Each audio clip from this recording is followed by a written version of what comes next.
dia.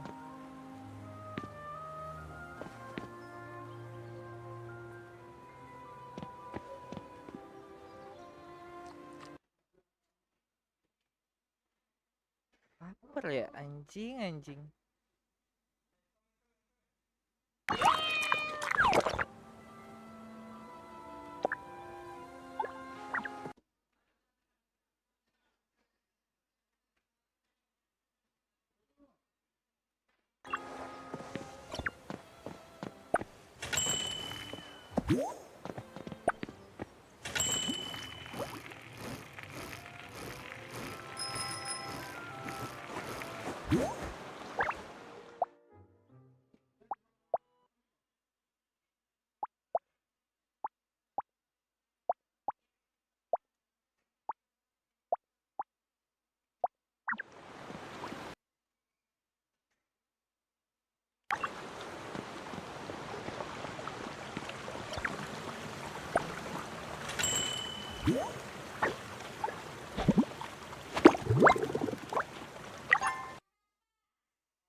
Basa-basi langsung ketarik ya.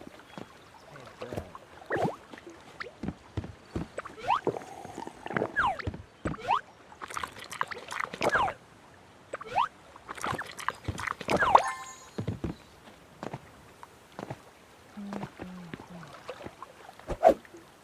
Berantem.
fuck DC anjing, anjing keren banget DC gamenya anjing.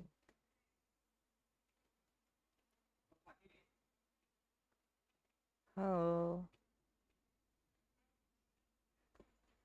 Halo Stardust. Welcome.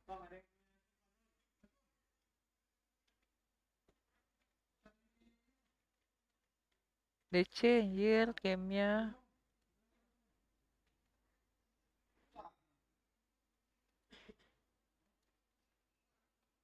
Hatopia. Tararatata. Na.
The fuck itu apa coy?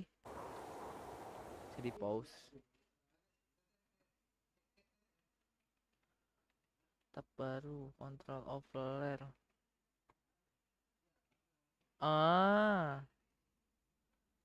Salah dong yang tadi berarti.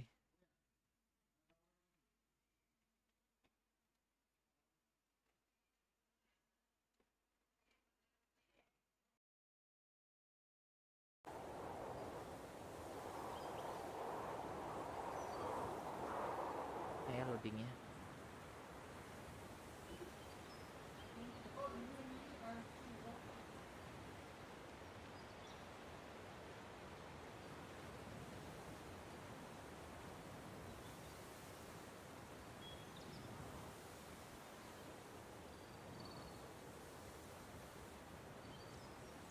Hantu anjir.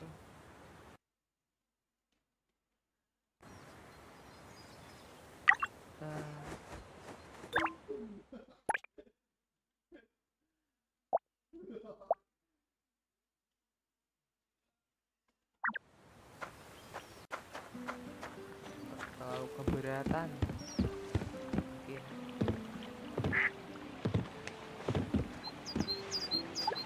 Satu kata coy.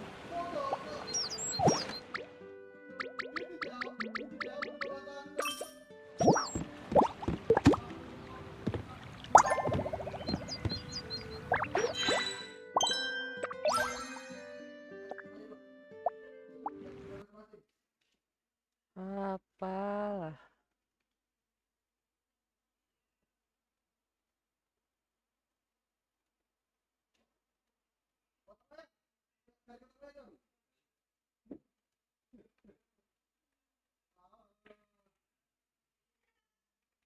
Oh,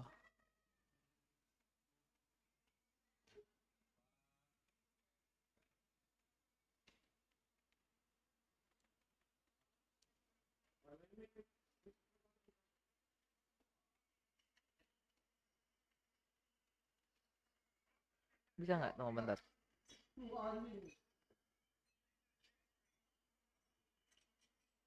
Hmm,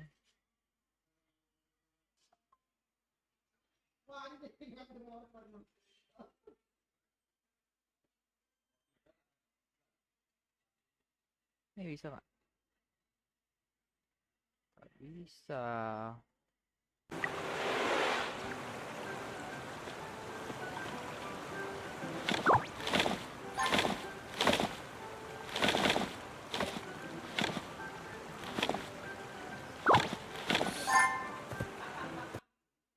Drill man, jumping man.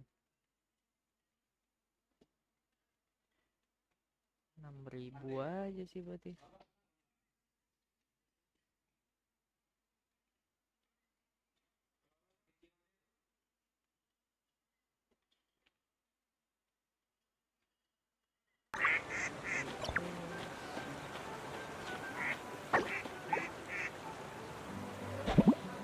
Tuh yang patah-patah kayak gitu tuh gak enak gitu mainnya, sumpah.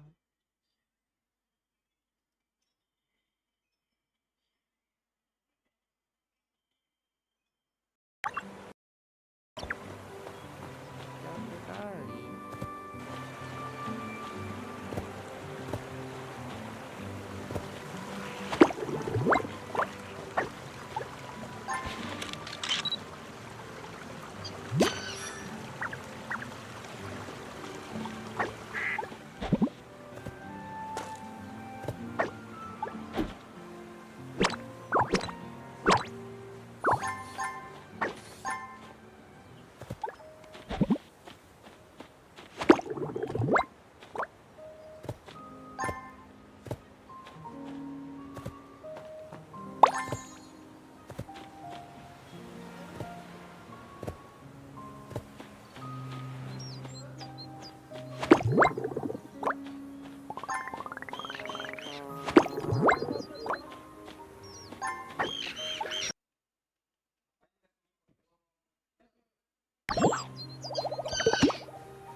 Banyak banget ya ini burung apa, Cok?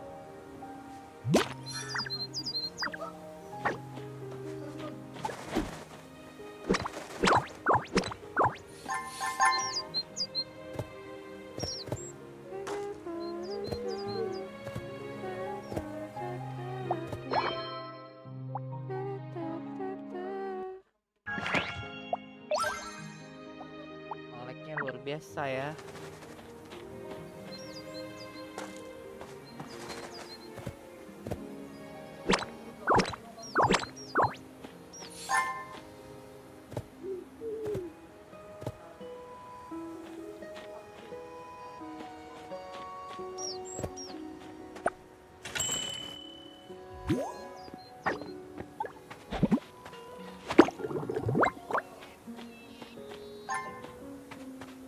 Nggak pernah nangkep gitu.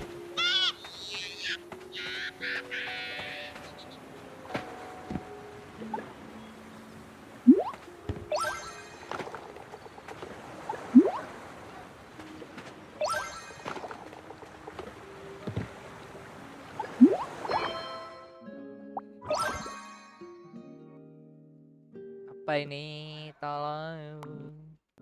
Apa ngelik?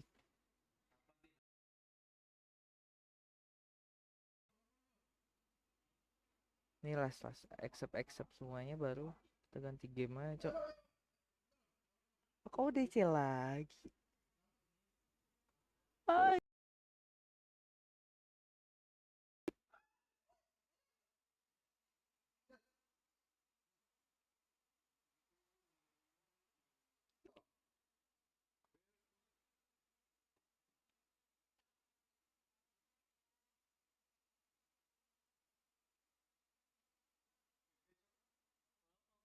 Hatopia.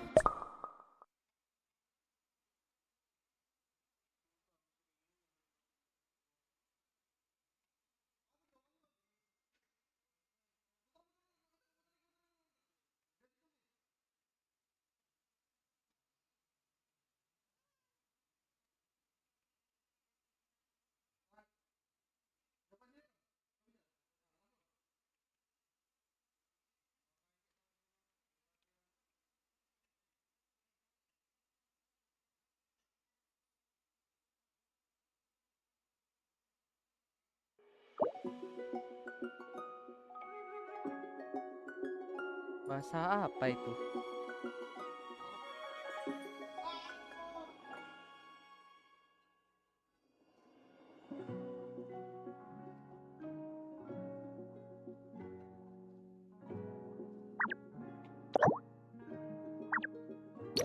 Jangan DC lah, masa kita ratain kiri apa? Stiker custom. Yes, yeah.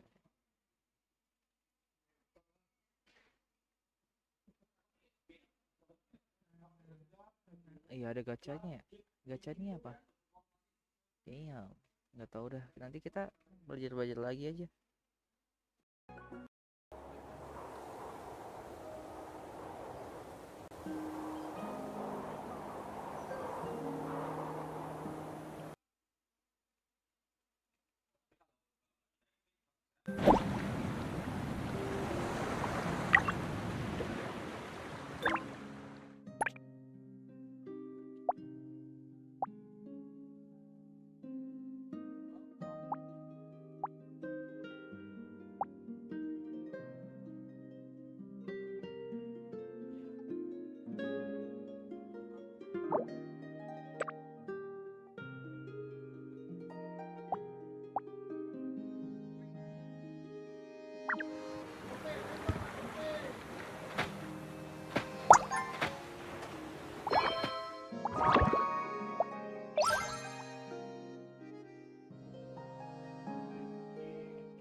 Tahu lah.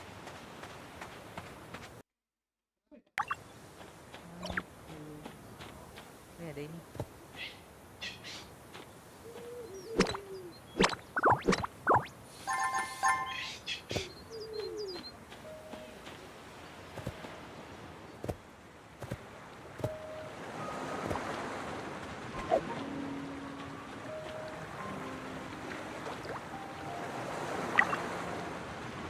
Sakit kepala, Wak.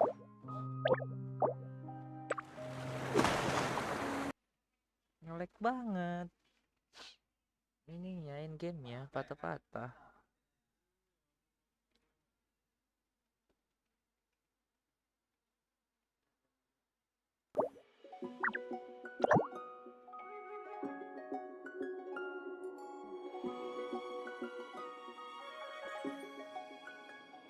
Oh, mau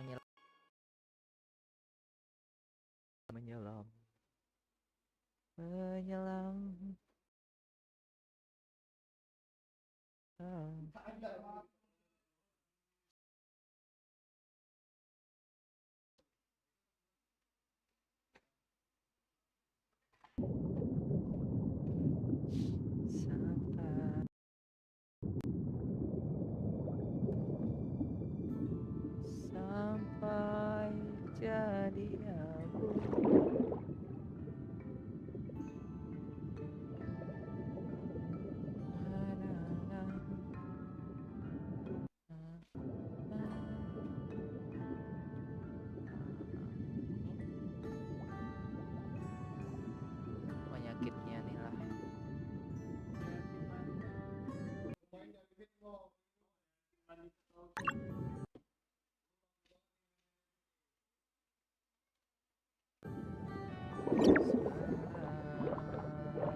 Waduh,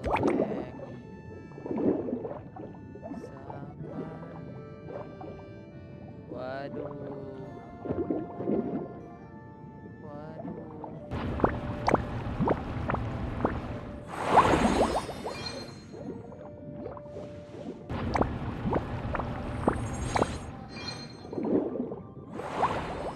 kayaknya nggak seberat itu dah harusnya.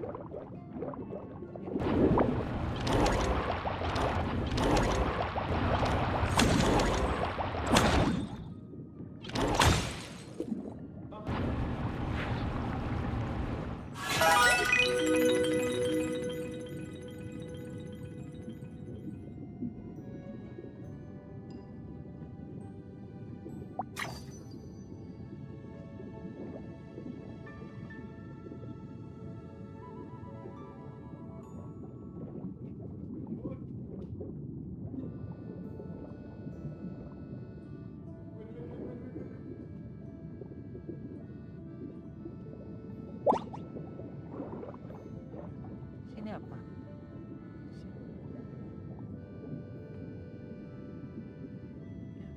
Top.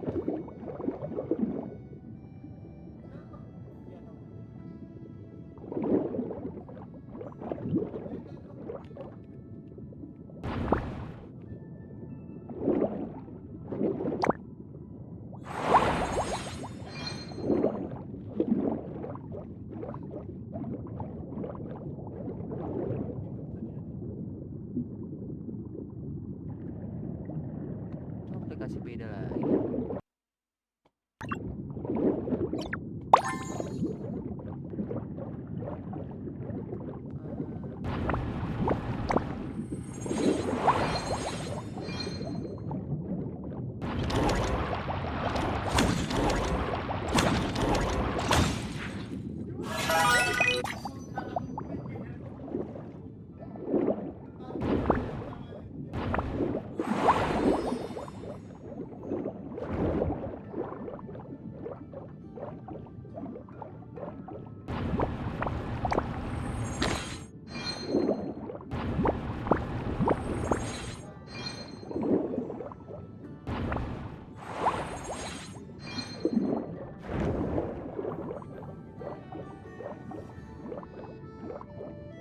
Farming, kita farming.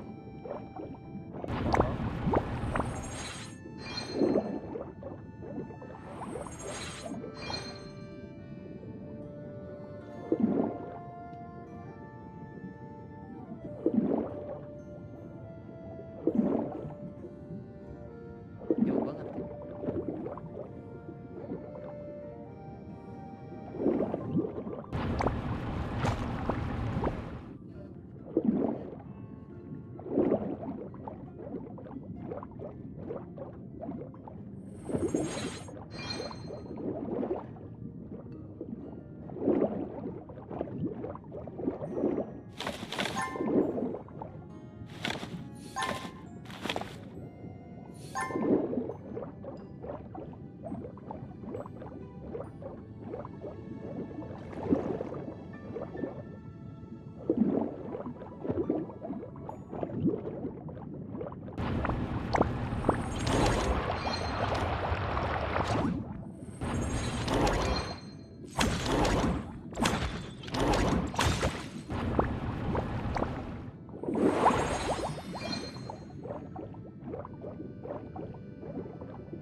Download ini tapi nggak guna.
DC lagi mahal sekali.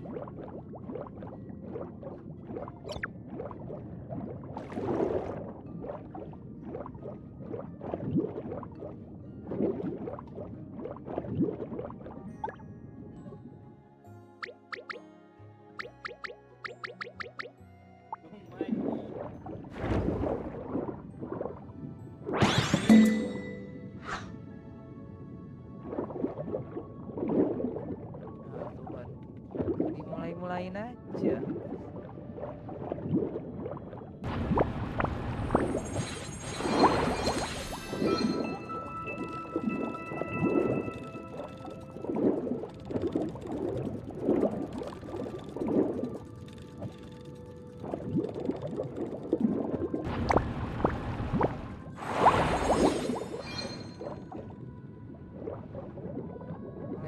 Ngelek pak.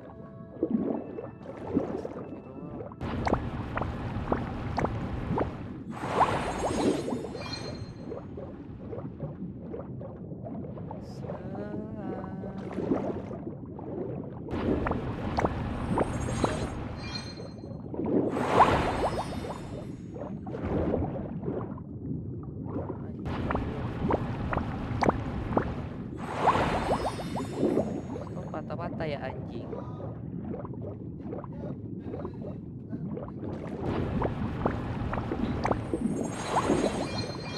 Terbang kawan awak lah.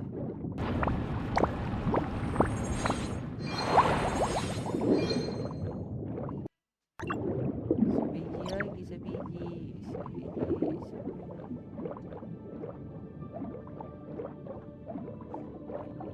Mana dia?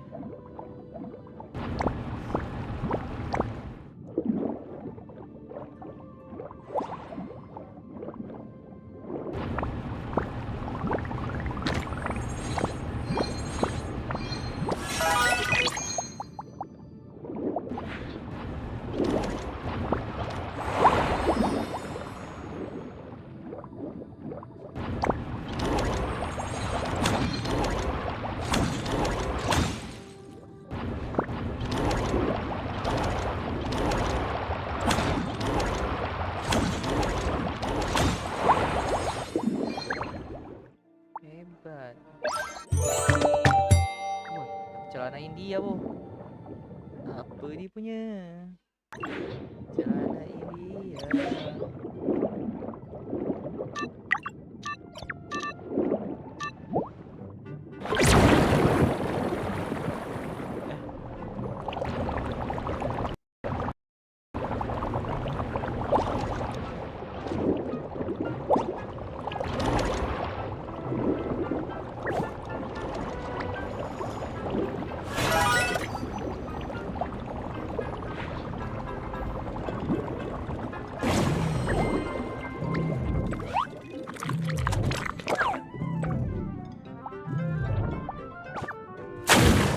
Tiba meledak ini loh.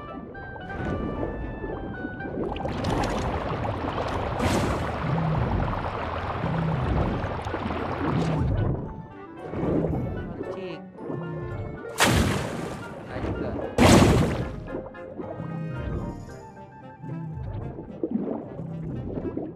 Apa nih?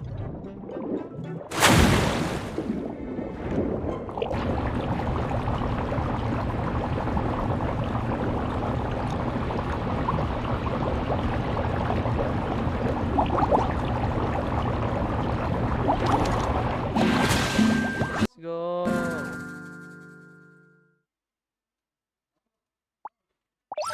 Masih tak dapat apa-apa pun.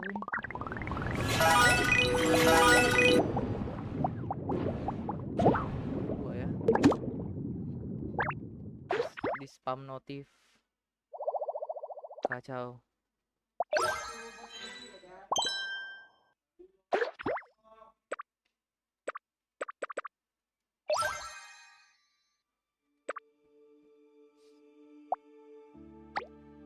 Ya gitu gimana, Cak? Aduh. Mana jogetannya mana? DC lagi, jembut. Gantilah kita game habis ini udah.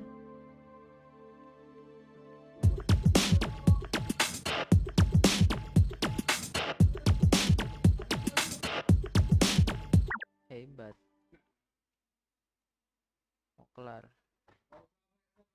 Let's go. Saat RRQ ntar lagi main.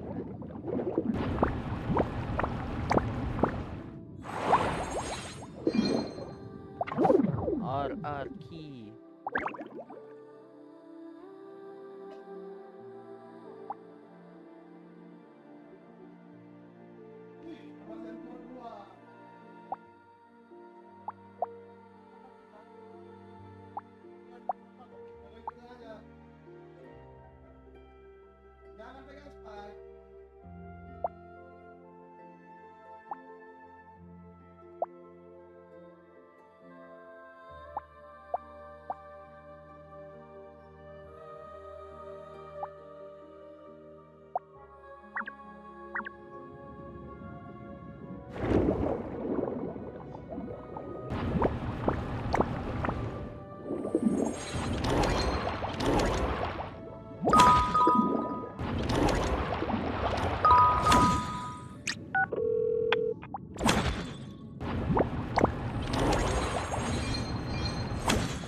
Wow.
KRX menang, udah menang Cry. Nice. Antar lagi RRQ menyusul boy. Tenang aja, ntar lagi RRQ menyusul kemenangan KRX. Ya.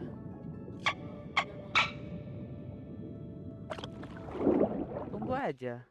Kalau KRX menang, RRQ menang, udah pasti itu. KRX RRQ sahabatan anjing.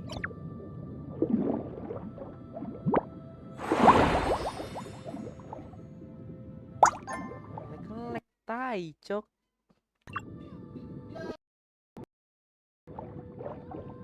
Masa masih ringan Valorant daripada ini aja.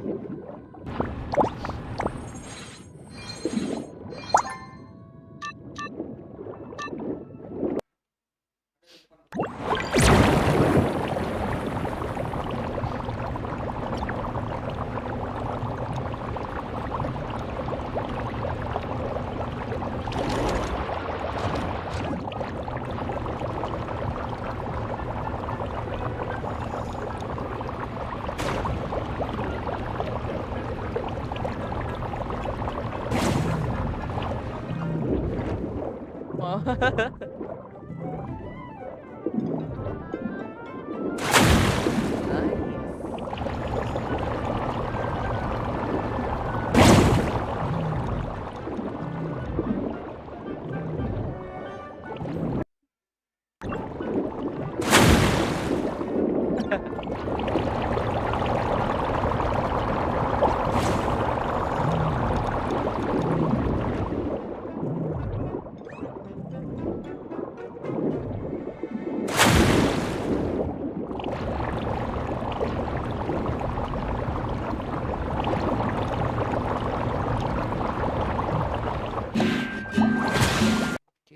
mau gimana pun keadaannya kita paling depan.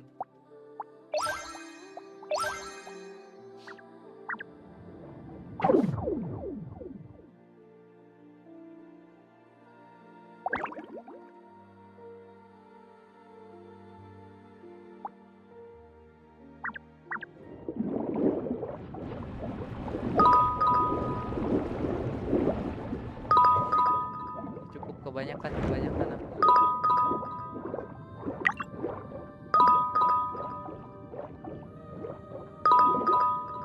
Komen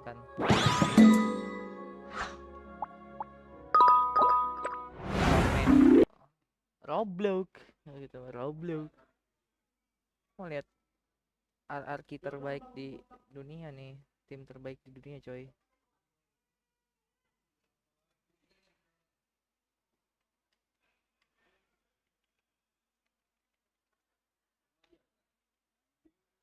Duh.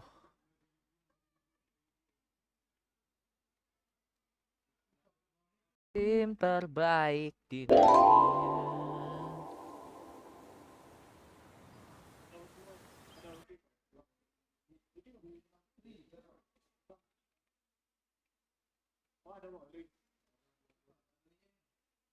Serang banget.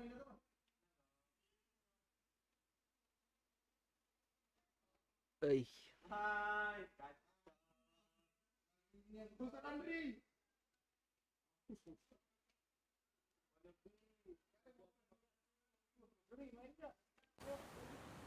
Oh,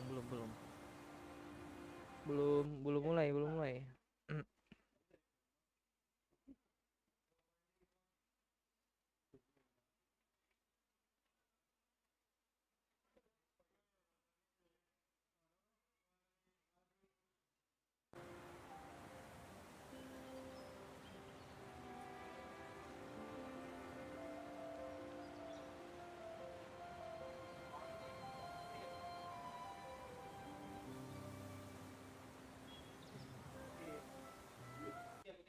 Wah, ini game lama banget, sumpah.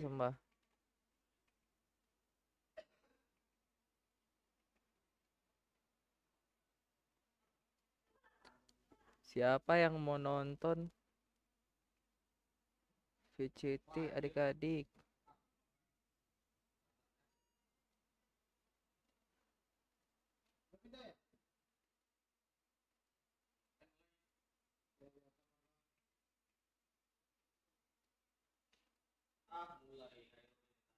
Inilah yang bikin orang jadi jahat nih. Ngelek kayak gini nih.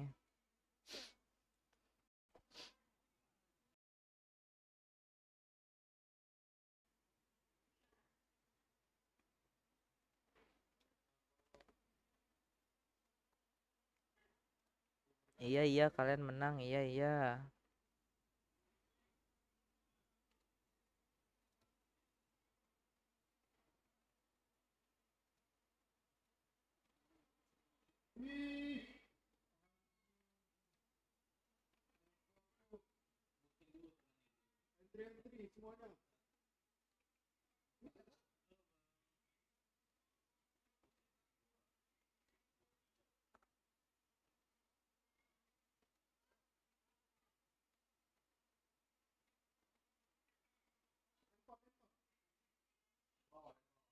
Make.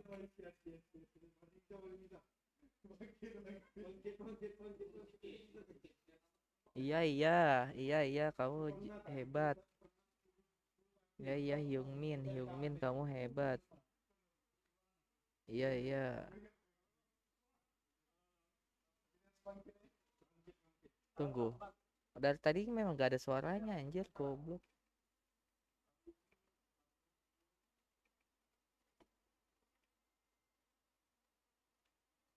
Tiba-tiba ada suara gamenya, keren.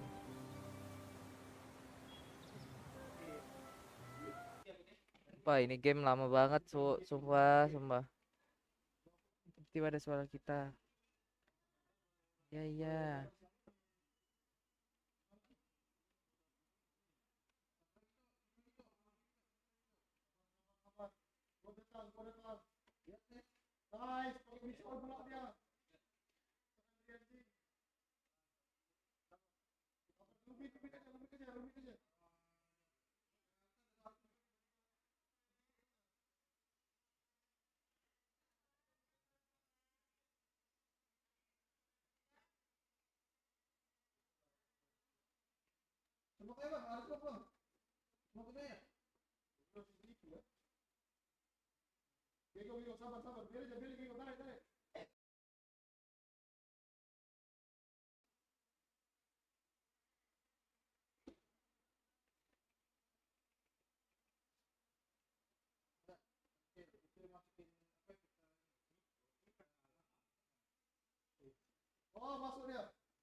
The performance that we were used to, and so I think we're just getting slowly like again better and better.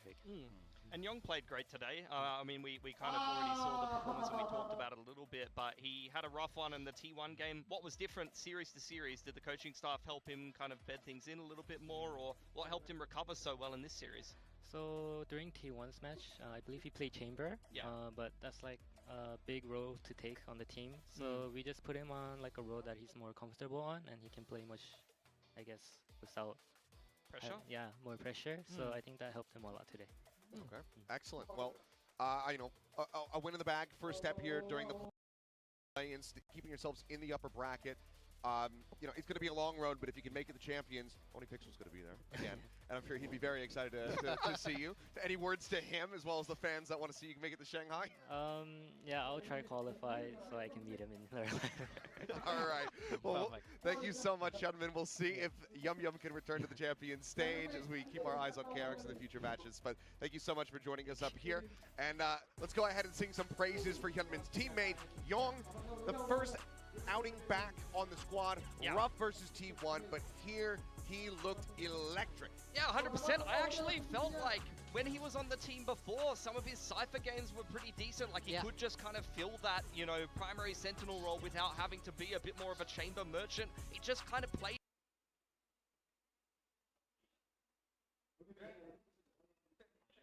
Inilah bikin jadi orang jadi jahat.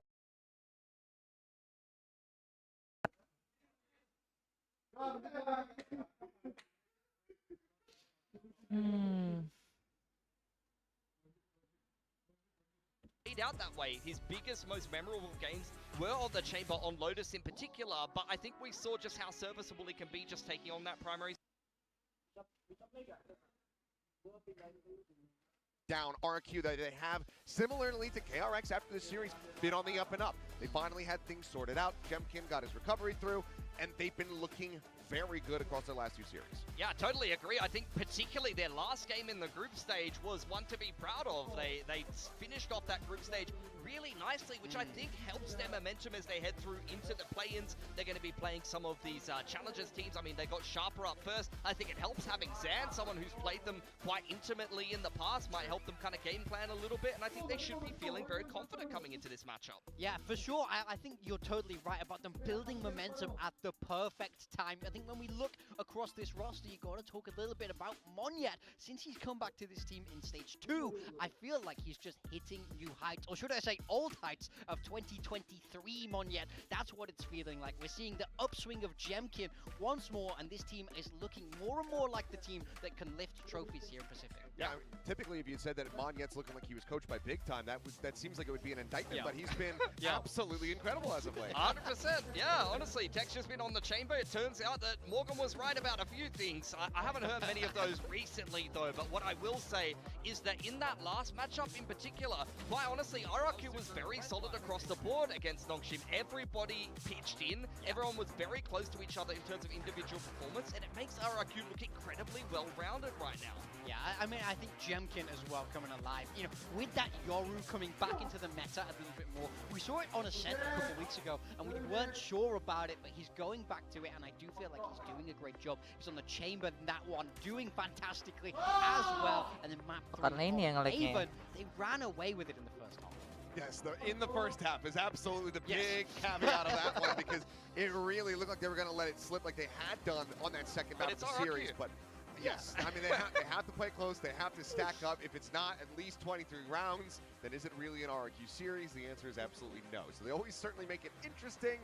Maybe they're just trying to be the new PRX, just always make the fans, have a heart attack in the game. I don't really know. But if you don't really know about Sharper, we're going to go ahead and take a quick little zoom in with a nice informative video. Some might say Sharper is the best team in Challenges SEA. Now that's not for the but one thing that we can say for certain is that they have been the most consistent of the SEA teams in 2026. A top 2 in Stage 1 and a win in Stage 2 puts them head and shoulders above the rest. Now it's time for them to live up to their name as challengers and take that consistency and drive to a new stage.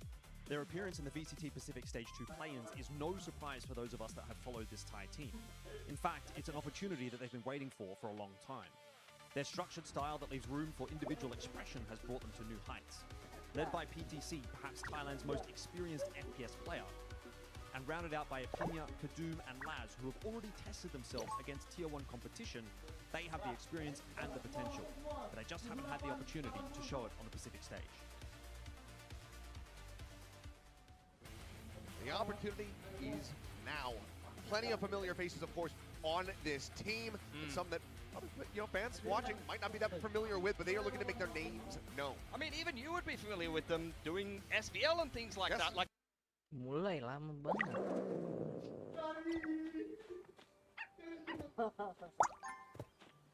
Kok kayak kenal jalan rumah begini.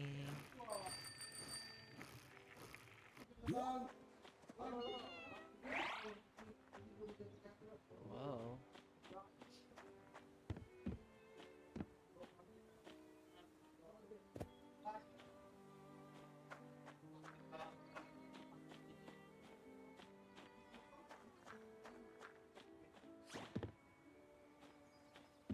Oh, itu tuh nge-teleport. Nice.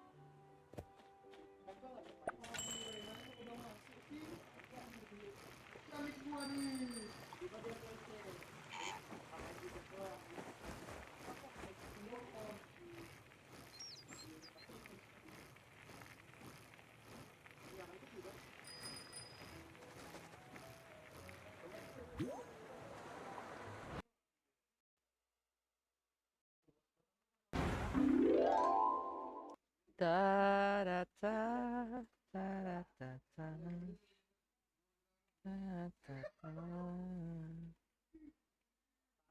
Voice.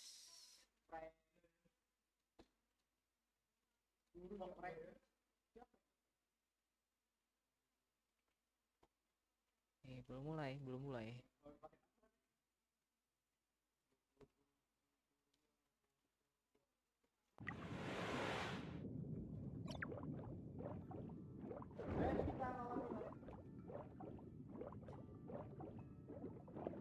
Ini gara-gara PUBG tadi dah.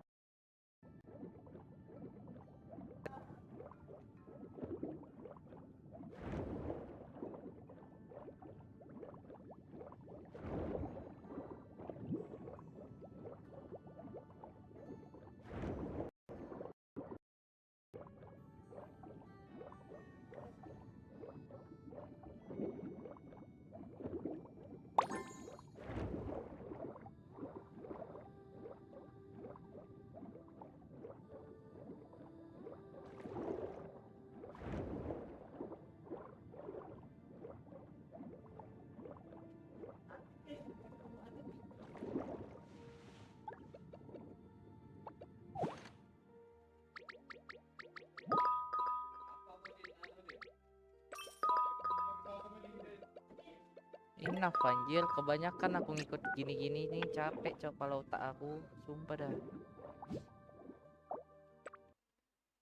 Enough, udah cukup banget.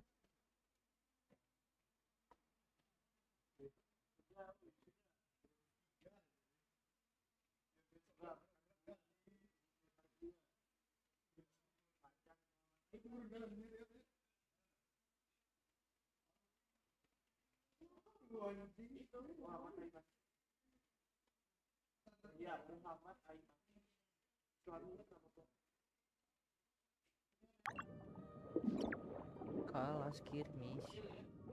Ya udah.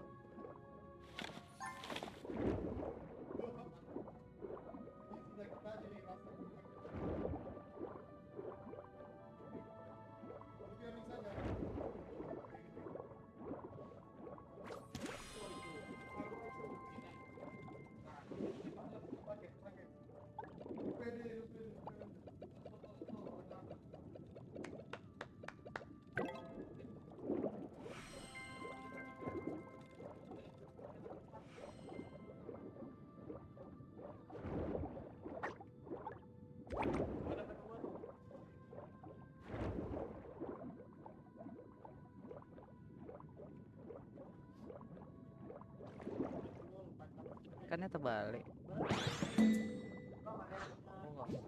Aku nggak mau ikut. Ya nanya. Ini tadi.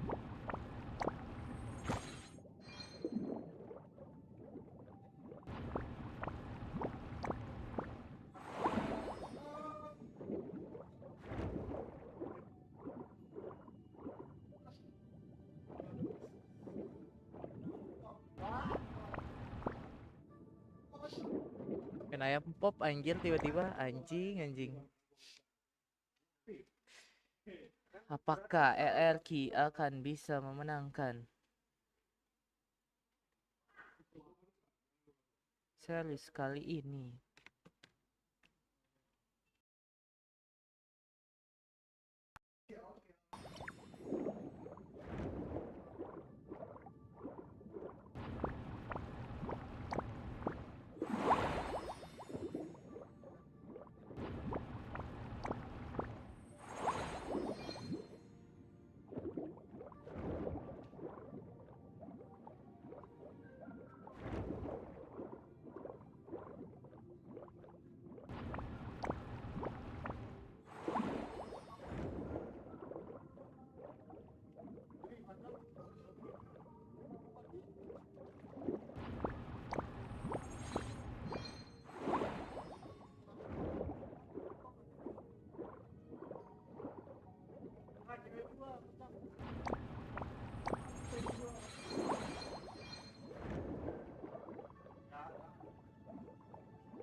Kayak gak ada kotor-kotornya lagi, di mana yang kotor?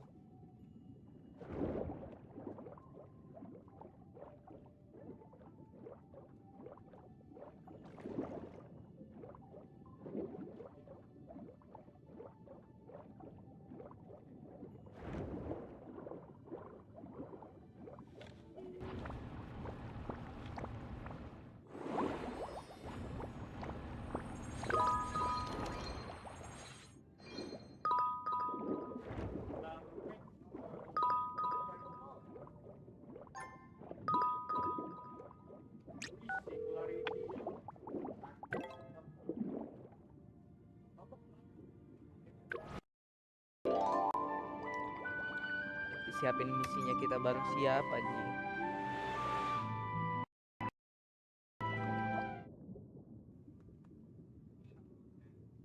Ini kemana? Absolutely. Wow. Keren.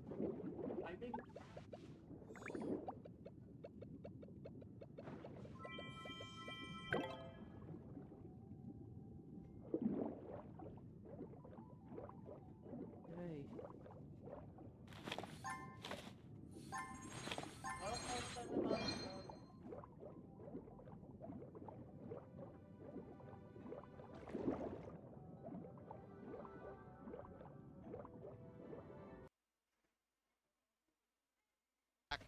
Last year especially, this was their map of choice, and they always want to try to lean into. But I think where Sharper has a big edge, you know, say one side of the KRX, is where they do have that long-standing, veteran on the team of PTC. Those who might have, you know, someone recently started Valorant Esports might not know that PTC, he was at the first champions with full sense. This guy's career goes all the way back to the very beginning. But as we take a look, PTC, he's going to be leading from the front lines. He's going for Yoru. He's trying to say, hey, Nongship, it can work. Your IGL can play the Yoru. Please do not encourage Nongship to do that anymore. PTC is swapped up the line bubble to the Yoru, which makes this a very difficult despite why we've been watching different rules for shots was playing getting out of the attacking side. So let's see if they've reinvented their defense as we go a little bit deeper in there. For RRQ starting out on defense here, I think this could go very well for them. I like their defense on this map, particularly now crazy guys on the solo again. Last time. I love that Sharper have changed the style of their composition here, blowing away any prep that RRQ will have. So let's see if they can start strong, steal away their opponent's map pick here on Haven. What a start that would be here for Sharper. We got a 2-0 in the first one. I want to see some back and forth. I want to see some bloodshed between these two SCA squads. Let's see if they can deliver. As I pass things over to your casters, Elfish and Quack. Well, you know what? I think that we might just get something interesting out of this matchup. I agree with a lot of what was said on the desk, which is a little bit unusual. Normally, I don't trust those guys, especially Phil's here. But I think they had a lot of valid points there.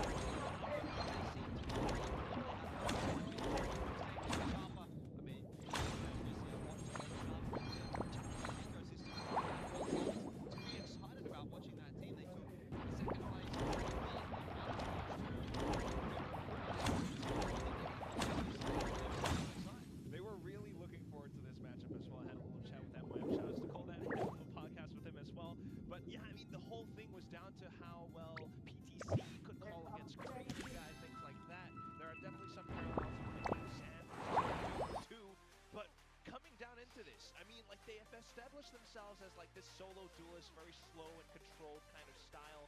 Jauh ya dari Thailand gitu. It's PTC on the Yoru. That's a lot to be excited. Yeah, I mean it's going to be exciting. It's going to be cool. It's gonna be fun. Let's hope we get a good game. A 3-mapper ideally. RRQ and Sharper head to head here in day 1 of the play-ins for VCT Pacific stage number 2. RRQ be that team that, you know, I think they come in with quite a lot of confidence after last week, starting off here on the defense of their own map pick as well. They'll be hoping to get out the gates pretty strong. Ada Kadum, ada Las. It's always just lovely to see, you know, Jemkin return to his former glory with his team as well. It's just not RRQ without Jemkin, you know, especially if he's opping around different roles. Now back onto Yoru, it works out very neatly, but the question is, back in again, how does Sharper operate now with a different composition? A lot of damage already. Yeah, Laz tagged up a little bit, but Sharper. Nice space being taken here early by them. They've got Crazy Guy on the back foot. He just has to try and skedaddle out of the side. Drops that shotgun on the way out, but it's not enough to stop Sharper from making an entry into the side, although they've lost a lot of HP. PTC starts it nicely. Zan jumping out, gets himself the double. PTC, it's all about PTC right now. And Apinya, who will finish it off alongside Laz, but the 3K from PTC is what sets Sharper up for success in that round. The first one to start things off as well. The ball's on the guy to just sit at the front of Graffiti, marking the angle, knowing that he probably would not get hit by the paranoia that Magnet sends out. just being able to land his shots, TP back, it just does all the work. I mean, talking about how they love to play it slow, mid-round decisions, and make round calls off of that. This is not what RRQ expected at all, and which is why we had the full 5v5 retake. Now with the Outlaw in hand, takes an aggressive line, gets back into safety, and then the games begin.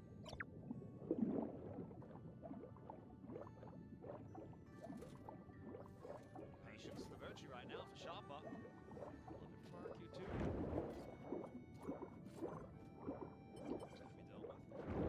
Players over towards this C side, and the camera did spot a couple, so trying another rotate.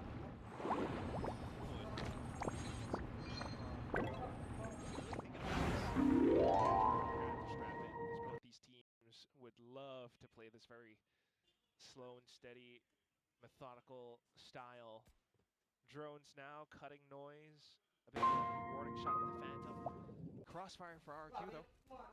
Oh, anjir. Just as that smoke pops, Minya and PTC, nice job done on the entry. It will be an easy cleanup for Sharper, a flawless start essentially for them. They pick up the pistol and then they pick up a clean anti-eco as well. That is about as good as you can ask for. Hell yeah. First gun round out for RRQ now, and this is where business starts to get a little bit more serious. How clean this was done too though. I mean, just fully anticipating the crossfires, everyone swinging out together, very well coordinated. And this is what Day kebantai dulu baru Kak ini menang. All the way back in split 2 finals. Just having Kadoom sometimes to call for certain plays, otherwise it's PTC as the IGL, a bit of reunion with Zan of course on the other side as always, but back in with the Outlaw again. They're just saying hello to each other.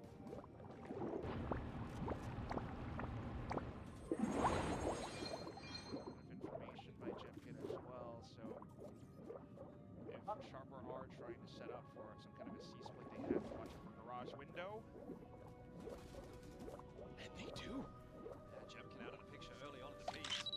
Sharper, like I said, they've been waiting a long time for this opportunity, and it seems like they want to come out strong. Really dictate this game early on in the piece. Xfero is fighting for his life, frankly. Let's keep Sharper at bay for the moment.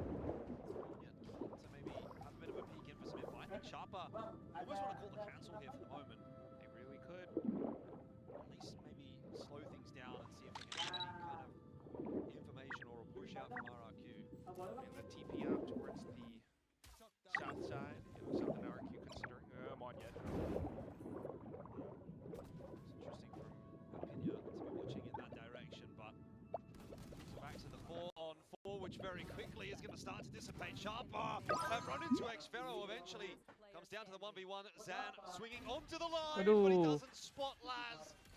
And 3-0 will be the score to start things off for Sharper. Yeah, with the timer ticking down like that, you don't blame Zan because he thinks the spike is what is going to be the pivotal point. So despite Monyet's early kill, bits of information, yeah, maybe Monyet swing out on the flank, it's just still Sharper being able to swing things back. Every single one of them can have their moment, and that's what makes this squad scary. Like you said, they've been waiting for this the longest time. I mean, just to really put things into perspective for some of our viewers. Yes, apart from, BTC with full sense all the way back in 2021, it's like so much more than that. Just the CS career as well. And now with the guns, let's take a listen into Sharper. What you thinking?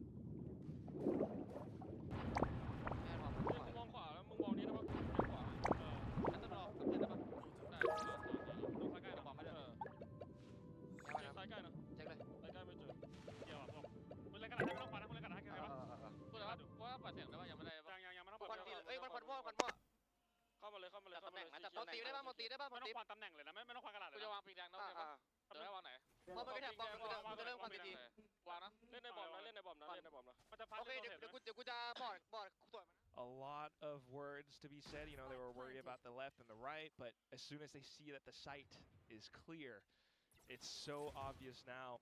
Laz marking the flank, everyone else already in foot. Still a chance for RRQ, though, to overwhelm Laz, of course. But they choose a different pathing. Down window. Laz has a timing. He does. He certainly does. He's going to maybe pick up a couple here. Oh, they all look in his direction, so in the end, it's just going to be the one. But that'll be enough. He spots 3 in middle. That goes down over on C. 4 Sharpa are anjing. very happy to start working their way through this round, see if they can pick up a couple more ult charges. Oh, in the meanwhile, PTC 7-1 to start the map. Kalah sama Not to be confused with tim tier 2. of course as well, but yeah, Masa PTC, terseok-seok sama I tier mean, 2 you've juga, cast him, like, since goblok. when he began. And he was in tears when they lifted that trophy up in the grand final, split to SEA. I mean, again, not to disparage any orgs or anything, but like, Sharper as a team, they were that previous full sense core. They've had to kind of say goodbye to Killua, a player that they were kind of training up with. Sephiroth as well, now picked up by the actual full sense squad here in Pacific. And they've kind of been dealt a lot of these hands where they just feel like they're always trying to get up there, but, you know, even from the inception of VCT way back then, apart from, you know, making it to champs with full sense PTC earlier, like, he's gone down to when Cruz was on X10, Cruz was on Ursha, and it's like painful to watch, you know, but still grind it out all these years. Now he's finally here. In a lot of interviews, he said he's here to take what's his. Yeah, I mean, look, I've always obviously been a big fan, so success coming through for it. So far, a lot of success happening for Sharper. 4-0 lead. It's nothing to scoff at necessarily, but it is early days. So, don't get too far ahead of yourself. Well, it have at least built up the ult, though, so a lot of potentials for reconnaissance work. RRQ, on the other hand, they come in with their own big investment. Jemkin can peek down middle with coverage from the Odin. Oh. Classic RRQ things. Sudah tidak ada makanan lagi, anjir.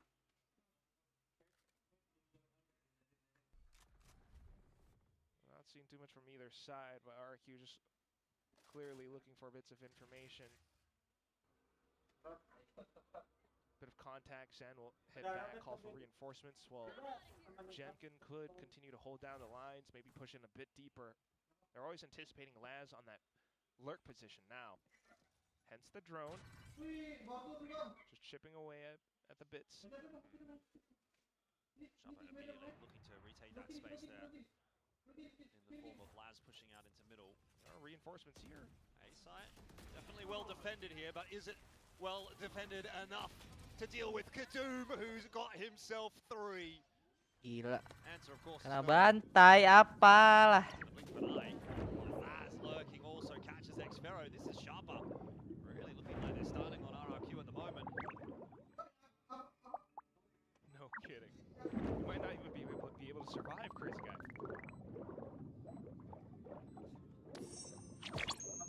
Slowly trickling back and into Laz's crosshairs. I think he was considering it as well, but everything that happens, you're exactly right, Jordan. Bang, udahlah. Ini map siapa? Map mereka sih. SP Ultimately, sih. considering the A side, but it's this push and flank. I mean, you have the clone. Yes, PTC goes down, but also the flashes following through. And then the relay bolts. Kadoom just takes a lot of those fights with confidence. And that's another thing I think as well, you know, Kadoom sometimes Map RRQ anjing. sort of being the secondary caller if he wants, you know, to make a certain play. They have the flexibility to make that happen. Sakala jong. And now brimming with confidence, they're still exercising caution. This is what makes Sharper, you know, a team to kind of fear at times. Not to too much, but RQ down 0-5, down to the eco round now as well. It makes things tough. Jemkin just kind of hoping that someone maybe walks into his off angle and he could walk away with a weapon upgrade, but that's not likely. In fact, what's more likely is just another one of these C splits.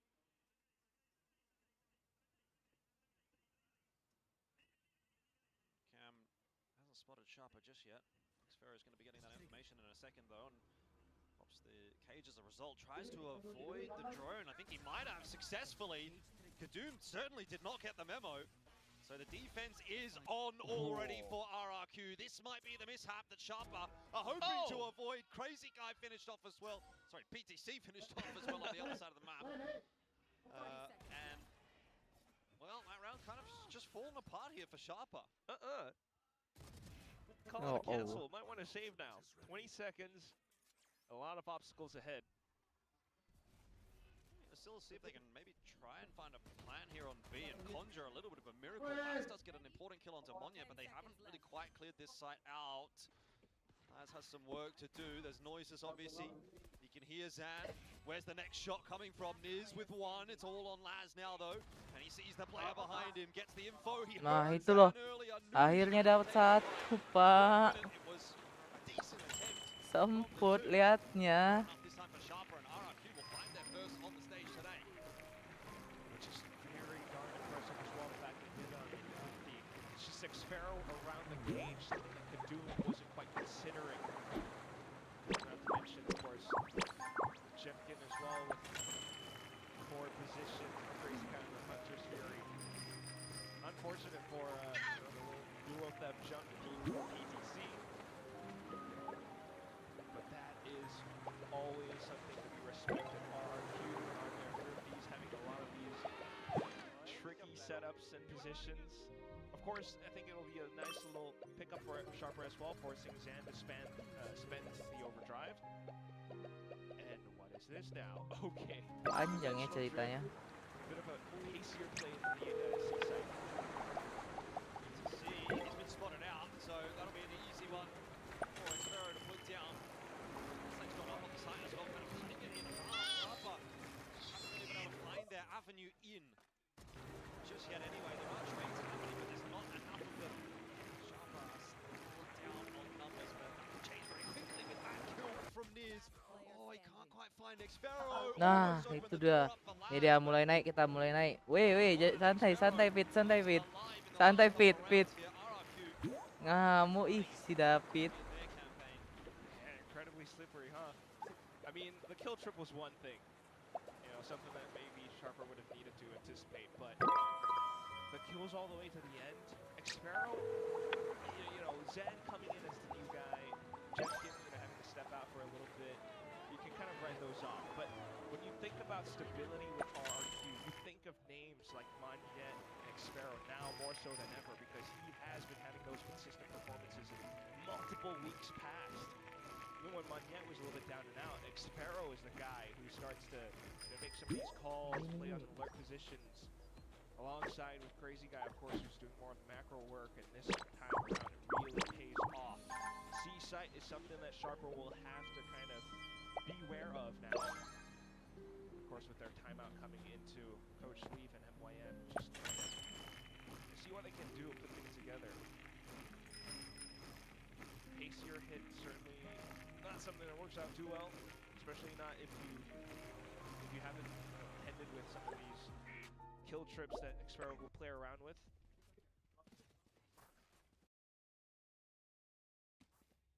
But they're gonna give it a go again. Maybe.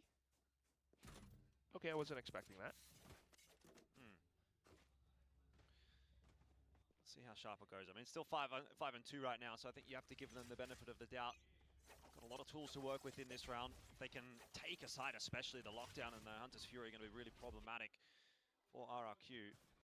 Penyakit. Yeah, I mean, and this C side is kind of open right now, and so Sharper are going to essentially be given C, which I think is quite scary for RRQ with these circumstances. Maybe a retake setup for RRQ though. Fast flood pretty quick. Lockdown is in effect in a moment, but RRQ going to try and beat it to the punch, see if they can get out, find a couple of kills before it ends up being a problem. Hasn't quite worked out in their favor though. 3-on-2 now. Sharper have all the advantages in the world. Xfero has been slowed down too.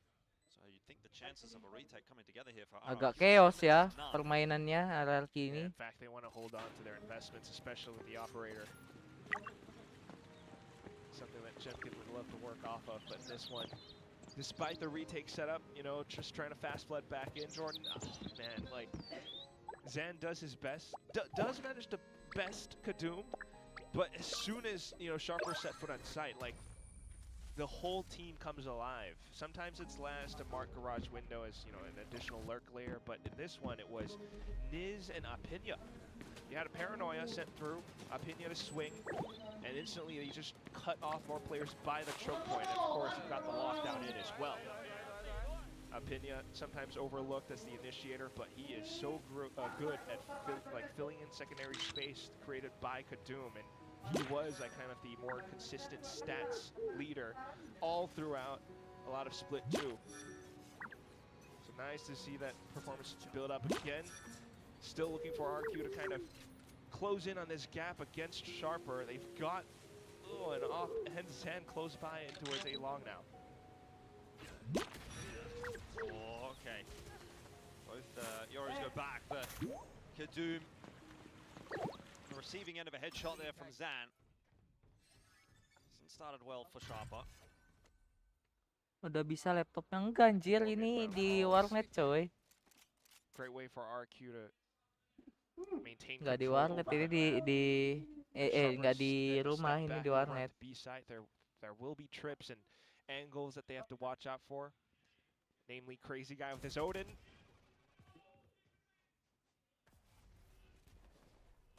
So far, hasn't had to do much, but eventually I'm sure he will be coming into play. PTC will Ya be pushed away. Allah. Crazy guy losing his head. Laz is under some serious Allah. pressure. That was an easy kill for Xfero. And so just Opinion now. He's completely locked out of this site at the moment. It is a full crossfire that he's going to have to break.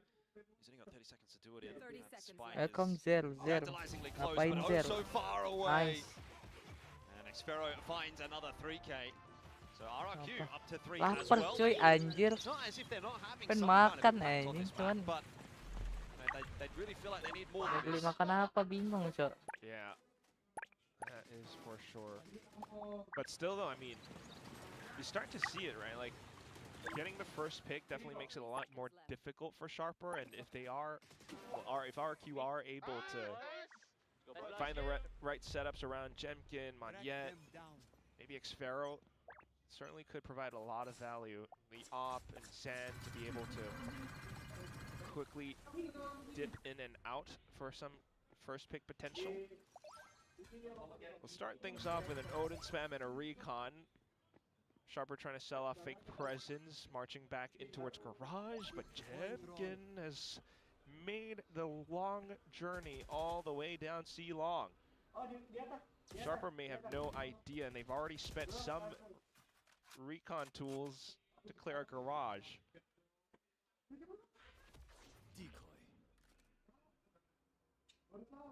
Could be a fast flank that they have to deal with.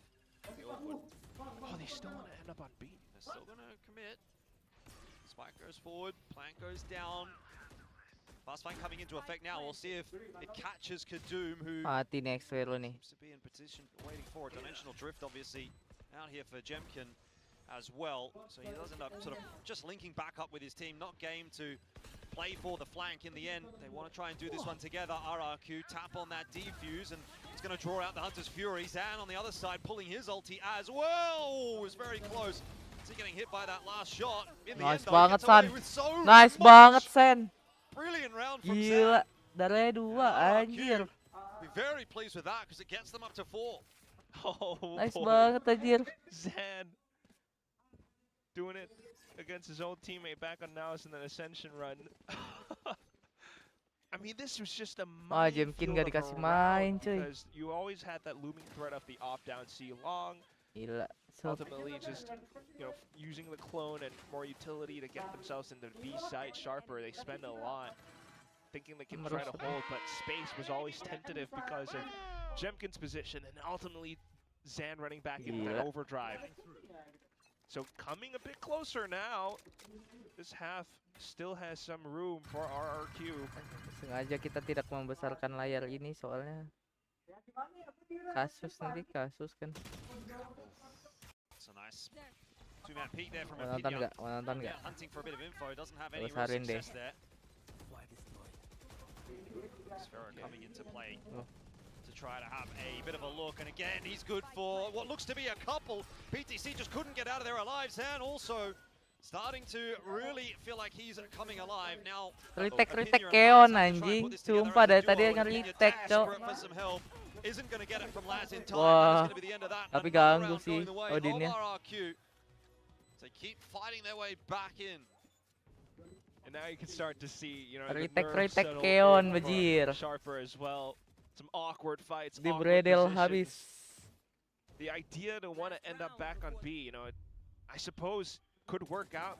You're just avoiding the operator completely and then set up for a post plant from that point forward. But Xfero's just really asserting Wah, himself into Sen side udah as well. Like, as soon as he hears footsteps, you know, knows that perhaps Sharper is udah not going pede to come banget all the way Sen. towards the back of sight. Takes the position, you know, as soon as the spike goes down, does so much more damage. It makes things difficult for Sharper as they try to backpedal towards the side of mid.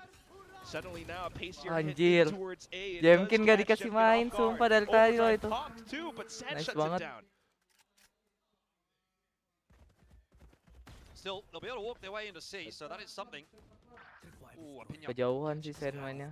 So he tries to continue on his Ooh. merry way. Xfero, he's just everywhere at the moment. Seems to constantly be having an impact. Pit, He's pit, flashed pit, out pit, now, pit. but Jangan still mati dulu, Pit. surviving. And Monyet, Tapi masih ada monyet. Monyet thinks there's Nice, a Nyet. 3K for him, and RRQ will finish Nice, the Jet, half nice. with a very successful Jemkin string of turu, rounds iya, that brings this Cok. very much back in the balance.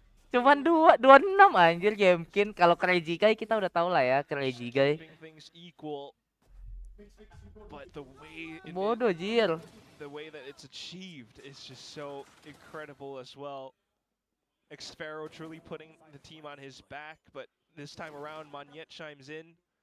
A lot of early information, but with Zan being able to take down Kadum, seeing that there's no one else towards the A side, it's just so clear for RRQ to immediately switch on Anjing, towards the ekspresi C monyet. side. Oh, and they're calling PTC out. Yeah, that felt like it was a very winnable round for Sharper, but things just got a little bit messy in the back end. So, equalizing for RRQs. Gila, ini panas sih Sen lagi pede-pede kali, Cok. Once he started to get rolling, and I feel like he's definitely been a good pickup for this RRQ lineup. You know, they looked a little bit lost. Ini orang before tiba-tiba they got him jago, in the Cok. team, Kemarin kayak at biasa the start aja of the anjir. season, and then even Day maybe awal. the first week or two that he was in, it took a little bit of getting used to, but I think he's very, very quickly started to find his feet, Gila. particularly when he's been on this Neon. RRQ So, cabang good asset Korea. to have for RRQ. Kingdom cabang Korea, Zan euy. himself, like from, you know, the challengers or tier 2 scene as Yes. well, right? But like I've always said, it's just having Zan on the team kind of feels like you just clone Monyet. He's able to play Neon, he's able to play the controller too, but on the Neon, he's just a menace with how he's able to swing in with that overdrive. And then, of course, just being able to beat out Sharper at their own macro game in this first half definitely has Sharper quaking in their boots. So we'll kind of see how this second half starts to play Welcome out, yang baru because datang. Welcome. the compositions are very similar. Absen dulu guys apart kalau from mau the guys. one difference being the Sentinels. I don't know how effective a Killjoy is going to be on this defense. Kenapa sih anjir? Kok masih ada? So it's been something I've been somewhat puzzled by with Sharper and their composition on Haven. Kita lihat dulu ya takernya RRQ ini ya. Seaside. Oke, tai anjir.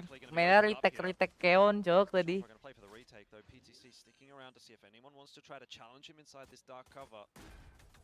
No challenge to come, although a couple of taps in there from Zan. Soften the targets, which is potentially going to help him out later on in the piece. There we go. Zan does finish off his earlier damage, and now Crazy Guy with a kill onto Kadum. That has put a potential retake in absolute disarray here for Sharper. Someone needs to step up, but walking into a high-low like that is not going to help, and RRQ will take the second half pistol. Dari pistol roundnya sih It's an attempt at a retake. Sharper Just RRQ being able to kurang, get that Cok. all in. Nge-retake cara retake-nya dia. Anjir, inilah bikin orang marah nih, babi memang.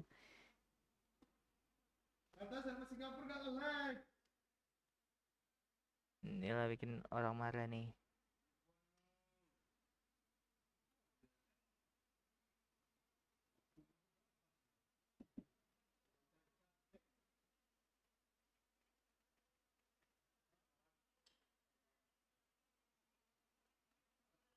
Inilah bikin orang jadi jahat nih. Meme. Capek, Cok.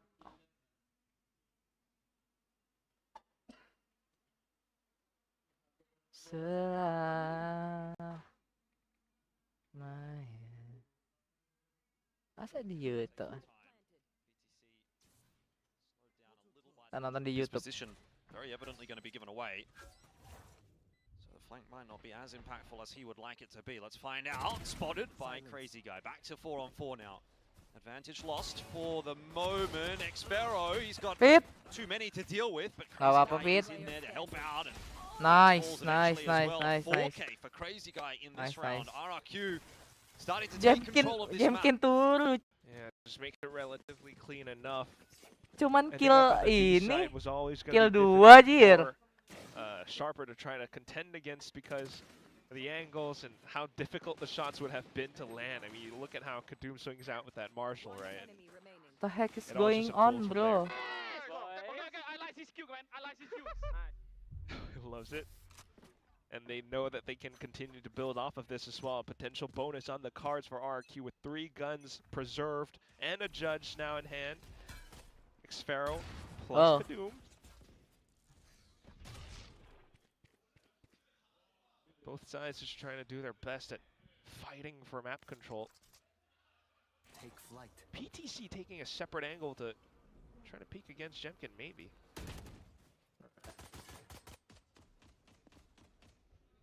Not yet, though, and RRQ, in all this time, just continuing to stay wary and cautious of some of these forward positions. Unbeknownst to them, however, Garage, the main point of contact for Sharper. Gila, A-nya nggak gerak sih. Nggak kebait sama orang C-nya. Presence towards C, but ultimately not much else. You still have PTC close by, and Dapat 1 nih harusnya si PTC-nya. Ya, PTC-nya harusnya dapat 1. Wait. Spots it out. Tidak. Dapat nih. David mati. Oh. Malah yang mati Jemkin turun anjing apinya. What the fuck? Reasonably well alone. Gets that one for 2. Keeps this one possible for Sharper.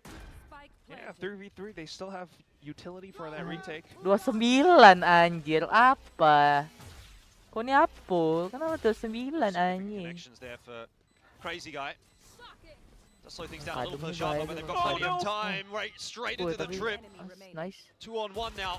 Nice. Cannot put it together. 96 guys, 96 guys. Up to 9, and Aku RRQ. Anjir. Kasih tahu. That's right, Jordan. There's that bonus. It all happens because of, again, I mean, I think a little bit more impactfully, it's Rambutku Xfero. kuning bukan tanpa First kill alasan. against PTC with a judge. Karena And aku then you've got his RRQ trips, ya. which continue to, well, trip up Kadum. Like, he's trying to get in, right? But would have had the timing otherwise. But that trip was there. And that makes all the difference. So RQ's map pick starting to... Kacau monyet, kacau. Terlalu berlebihan tuh monyet. Jangan. Alright, starting to get a bit intense now for Sharper. 2 anjir, apa di 2 cok. Tank Rusia kita cuma dapat 2 kill.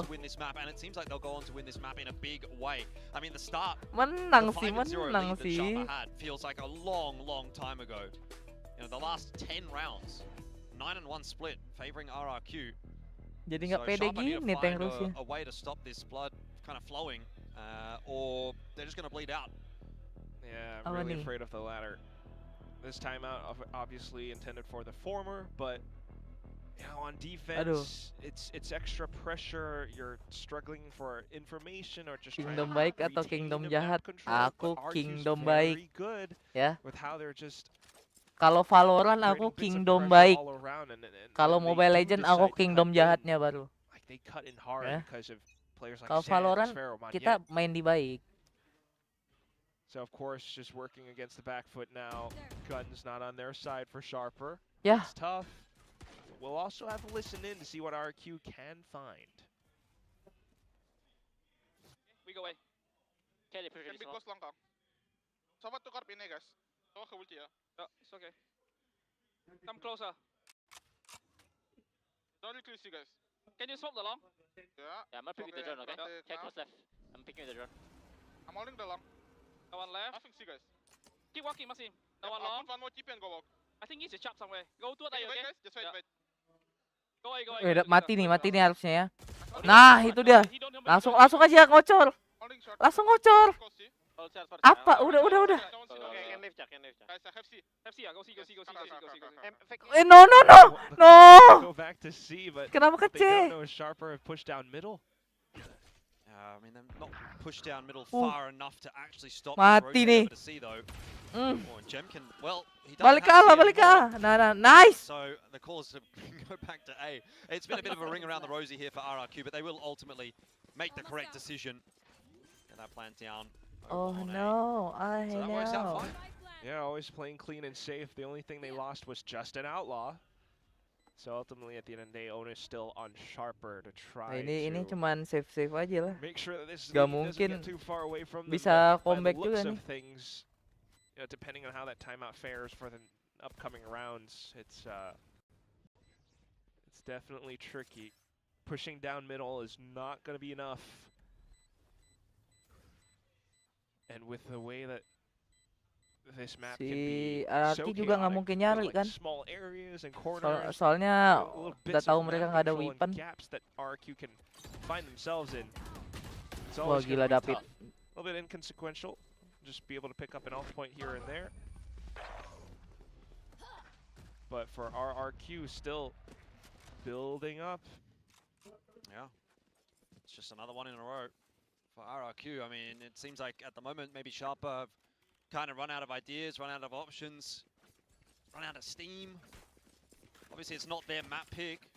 So you can still look at that and say, okay, we've got something to look forward to in Sunset. Tiga lagi. Right now, if they're not able to get anything done here on Haven, it is going to be a pretty heavy Jangan bawa sampai map 3 lah. Sumpah lah, aku udah lapar kali, cowok. Pengen makan This is anjir. just day one of Pacific play-ins, right? We've already seen one Challengers team go down to, well, KRX, Onside Gaming, unfortunately.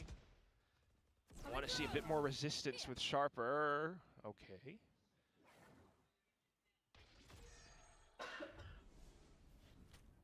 No. Nice banget. It's a bit too easy for Zan to be finding a kill like that one. Kadoom. There's a lot of space there on A long, Nice. but Akhirnya Jemkin. 3 kill, 4 kill akhirnya Jemkin. So, just, you don't get to play this round really as Sharper. That's the unfortunate truth. And it's these moments that are really costing Sharper, well, the rounds and maybe the whole Oh, map. jauh kali dapet, Like cok. such Ngapain trickery. anjir? Looking to try to get back into it, but really it's just not enough. You're gonna Gila, David keliling kota anjir. They do get a couple of entries. You've got this long, late lurk coming through from Xfero, which you'd think will probably get the better of them. Monyet, Ini nih, inilah nih. Kadoom. Inilah awal malah kehancuran RRQ nih. You still have to get past Jemkin and Xfero. It's now just Jemkin. How have they put that round together? Kontol. I gotta be honest. A little bit overcooked. What happened there? Everyone was split all across the map. I mean, that's how they got the round to begin with, right? Zan with the little slippery play into Garage. Awalnya You tuh udah got, of course, I bagus think, loh, tinggal Xfero nahannya. just trying to Ya. work all the way towards A site as well. But in all those little moments, once Arpinia, Kadoom, they start to find a bit more Davidnya forward keliling space kota, by Garage. They anjing, start to crack anjing. themselves into sight. Monyet, I believe, tried to go for some kind of flash TP play, but finds himself out in the open Don't know instead. what that was. And it's just down like 1 by 1. You know, the dominoes start to fall. Well, can that result in something more for Sharper, I guess is the question. Oh, Can't just hampir be dikit lagi, cok. one round and then done. PTC tagged low, by the way, and Pina still trying to fight for control here over on short, but he's not going to get to keep it as Jemkin is going to invest that dimensional drift. He's going to pull the RRQ guys across to this site as well. It's not worked out. Pina for a double again. He has been so consistent for Sharper in the past, and he's doing it again today. Mati Monyet. PTC can step up. Good shot in onto Monyet as well. Now leaving Crazy Guy and Zan, and this is where maybe the defensive half starts to come alive a little bit for Sharper. A mishap from RRQ in the last round, and a good round out this time from Sharper. And all of a sudden, it's game on again. Unless Zan can somehow bring things back, it's going to be tough with 3 barrels staring down your angle. Smoked off by Heaven as well. Yeah, this should be done. But other than that, you're absolutely Apalah, right, Jordan. udah itu tuh udah cukup tidak perlu dikejar anjir. So Tunggu much on his smoke-nya own. aja. Information from PTC surely, and the op being able to step backwards as well with that gate crash. But it's how he gets these kills into Itu the hoki smoke, banget, you know, Cak, just sumpah. kind of recognizing what RQ is attempting to do with their own Yoru ult. And that's just going to be kind of the story of the match, because both teams are playing very similar, you know, game plans. So as long as Sharper plays it safe and tight alongside a lot of these extremities of the map, they should be good for trades and everything. Oh, well, there we go, traded. 1 for 1. That's okay, as far as both teams are concerned, but Niz is going to recognize he's under some real pressure. That doesn't matter when no one looks in your direction. A 3K from Niz. And Sharper are back in a big way. RRQ were well and truly in control of this game. This map was going their way. And all of a sudden, you know, they hit a hurdle, they hit a speed bump, and now it's all falling apart. And just Xpharaoh. And they made a gamble on the B side, and the flop, the turn, the river, it doesn't work out for him, doesn't pay out. Nah ini kan udah dibilang kancuran, Cok. Niz in a Kancuran position RRQ. well overlooked. And Niz, a player himself too, by the way, the newest addition to Sharper was on, you know, bouncing between this little, you know, no offense, but no-name teams here and there. Picked up because Sephiroth was called up to the full sense squad, and he's still providing this much value. 9 and 10 now, that's the close gap. And RRQ just cannot afford rounds like these. Calling out to his opponents. Niz was also in tears after, you know, winning out that grand final. It was his first, like, LAN, I believe. Well, now it's time for maybe the pressure to go back on the other foot, as RRQ are going to have a bit of a think about things here. They've also utilized their last time out tidur, now. guys. Gimana? Getting a really inspired performance from Zan and from Xpharaoh Bisa as well, apa but kita kalau Jemkin tidur? it feels like Jemkin, Monya, and Crazy Guy are almost passengers, right? And that might be part of the reason why RRQ, you know, they've had these sort of bursts of rounds and they've looked good, and that's when Zan and Xpharaoh have been able to find these big rounds. But is there enough depth actually at the moment right now for RRQ, right? Is there enough being done across the board to actually push this over the line? Sharper thinks no. Potentially. Potentially? I tripped up on my words. But yeah, no, I mean, you have a lot of these options because of the composition that you're playing. Jemkin can create pressure and TP elsewhere. You hope to see certain plays like that, but not yet, not right now.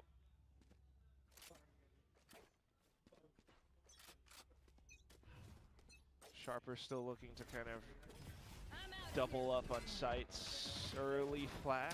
Yeah, it is a half buy from RRQ as well, so they've got a little bit to play with in this round. Again, Overdrive always can add a bit of extra firepower. A little bit of information. Inilah yang bikin orang marah nih. PTC looking to provide assistance. Well, the drone kind of confirms a bit more position. Just one spotted though.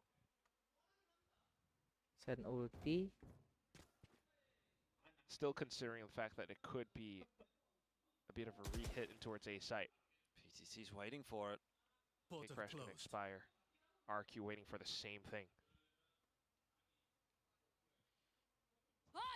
Here comes the push. Decoy Nice. baits out the initial op shot, and Zan gets the better of opinion, but PTC looking to lock it down still. He doesn't spot anybody else out on this A site. Info coming through for Sharper that the A site was actually a fake. This is where Crazy Guy could really come into play, but just misses his shots. Laz deals with him. Lockdown coming through now as well for Sharper. Look at Laz's angle. They might just try to jump on the defuse straight off the back of that. We'll see what they do end up opting for. It's Laz that wants to try to have a little bit of a look outside. Doesn't actually see anything. They know they've pushed the players off of the B site. So fast lane up, smoke up as well. And they're just going to try to look to sit this defuse and see if they can make that happen. The spam through is not really that effective when it's a stinger. So 10-10 will be the equalizing scoreline, and Sharper are once again, Inilah bikin orang jadi jahat. got their backs against the wall. Try was the operative word as Inilah bikin well. orang jadi jahat nonton Little RRQ. post plant hold, flushed out by the lockdown, but all they had was stingers. Somehow Laz still being able to land the shot onto his crazy guy though makes all the difference. They just did not, RQ did not have the range back onto that spike. So feeling a bit dejected now, but we'll see if they can shoot themselves back into the game. They have a full buy on the upcoming round. Spreading themselves across the map a little bit more this time around. Mati nih game kini. Presence. Atau di trade. Kan? That's awkward for Jemkin. Just had too many options and couldn't decide which one he wanted to go for. Harusnya langsung di-rush aja nih. In the meanwhile though, udah tahu 3 run by RRQ, so they will lose Jemkin, but they will take the site, they will take some space, and now Xfero's gonna see if he can find a little bit of room to work as well. Oh, tunggu Pit, tunggu orang itu bergerak-gerak baru Pit. Looks like RRQ want to maybe try to play this on the front foot, which I think is the right idea. Given that they're down on numbers, there's some damage in there from Zan. But not enough. They haven't found themselves a kill. They need another from Dan, and they're not going to get it. Crazy guy, will he be the one to step up here in the 2-on-2? Opinia is low, but Laz is also there to have a bit of an impact, and Monye ducked in on the side, could do nothing. Sharper put together another round. Pre-aimed and pre-fired. Ya Allah. Just a little bit more locked in than RRQ, I think. I mean, just a lot of these little plays. You see the drone going to clear out garage. If you're Sharper, you're wondering, like, why on earth they do that? There must be a lurk outside. And just Kadoom clears that out, you know, for all the little exchanges that Zen had. Even getting the spike down onto the A site. Just having that one open Tapi orang yang mati dekat sini nggak ngobrol apa ya? Sharper that much more confidence, much more value in numbers. And Nish just having the time of his life. Nggak ngobrol apa ya yang itu? What say you, RRQ? Oh. BTC is going to be pushed away. Missed that shot, obviously. Zan happy to just try and fill his way into that A site. Sharper don't seem too concerned about having to play for the retake here. Pinho going to see if he can get some damage out with the shock dart. That one not bouncing. Second one doesn't bounce quite far enough. So gagal line up. You get a pretty safe plan in, but they don't really have the weaponry here. This is going to come down to them finding a couple of opening kills, maybe starting to cause a little bit of chaos, but you'd think that Sharper should be able to make this retake happen. They're going to try to give it a crack. Kadoom a little bit too slow on that slide. It comes down again to Opinia to try to pick up the scrap. Nice banget Monyet. Is there to help him out as well, but Monyet ducked underneath. No! Is not going to be able to do enough this time around for RRQ. It was a decent enough start with that initial kill onto Kadoom. You thought maybe there was something in it for RRQ, but now it is Sharper's chance to find the first map of the series. Kalau ini kalah. Swing back and a turnaround, huh? Again, it's the trip that kind of slows down 3 Kadoom. map anjir. Kalau mau menang RRQ, kalau nggak pulang anjing. Even then, this time around, just the team having the willingness to flood through with Kadoom makes all the difference, because then they were able to find the trades. Just waterfalling down back into towards hell makes it that much more difficult for RRQ, and PTC chiming in now as well. Really starting to feel themselves, but it's not done yet. RRQ are still able to afford another bye, and there's a chance for an overtime. Who's next? There certainly is. 2 in a row required though for RRQ, and it's been something like 5 or 6 here for Sharper. So they put your safe money on Sharper at the moment to close things out. We'll see though, as that A side has been taken, and again it's going to be another retake required here for Sharper. Yeah, watch the trips again. Maybe broken apart already. Yeah, there's a shock dart to clear it out if it were there. Last lane does go up. Dart out from Crazy Guy to see if they can get a bit of early information. Jemkin Falling back as well, but PTC and Kadoom have the entries they need. This could be it for Sharper as they push their way through with reckless abandon. And that is map 1 retake done. pistolnya jelek, tapi retake RRQ weaponnya slapped in wah the face cakep by anjing. Sharper, the team from tier 2. What does this mean Cakep, for the rest of this series? retake-nya. Well, it is going to be a big uphill battle now, as RRQ will have to go into Sharper's map pick next to try to save their series. It's just always going to be a little bit spicy in a fight between. It is Sharper Anjing lihat for RRQ, and what they around. Coming back, see, this could be Jemkin already. Retake-nya ya.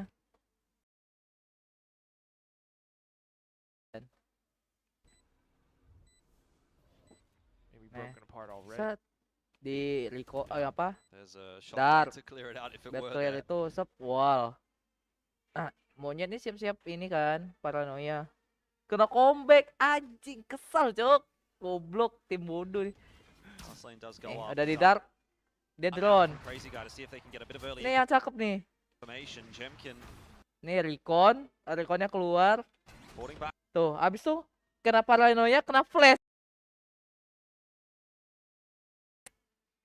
Yang dekat graffiti udah nggak nampak kelihatan, apalagi kalau seandainya si apa namanya monyet ini di sini udah 2 buta, tinggal dilari-lariin aja neon musuh. Ini ketutup smoke udah Back as well, but PTC and Kadoom have the entries they need. This could be it for Sharper as they push their way through with Cakep reckless anjir, abandon, sumpah. and that is map 1 done.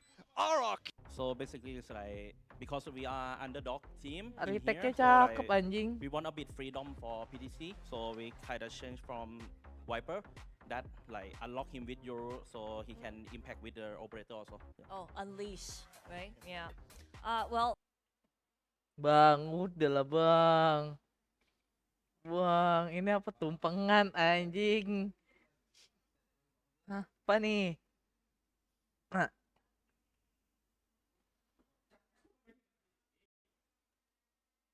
Dan udah nggak usah terlalu banyak ngomong, cukup buktikan saja di lapangan, bener kan? Benar pak. Gitu loh. Jadi udah berapa ayam tadi? 1 cuma. Benar. Nanti habis kamera mati ya. Harusnya brutal sih kamera mati ya. Langsung di sini semua. Langsung di sini nih. Saya ada feeling itu udah pada ngerti ya? Tinggal lagi nunggu aja. Kamera udah mati, habis. Ini habis, kelihatannya habis ini ya. Sisa tulangnya doang. Sisa tulangnya doang. Tapi aman ya dok ya. Tapi dok, yang paling penting itu juga kemarin saya lihat nyokapnya Kid Bomba dok. Wah doanya luar biasa. GG. Udah minta doa belum dari udah pasti pak, pasti. Pape tim RRQ-nya kalah Pape. Kau malah tumpengan. Baby, tolong ya.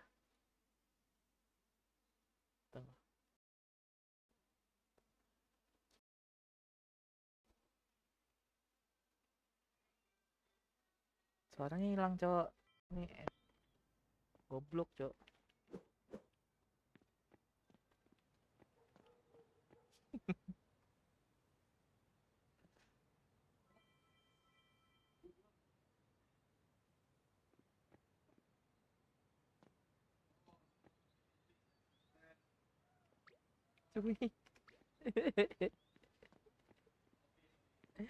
Aduh.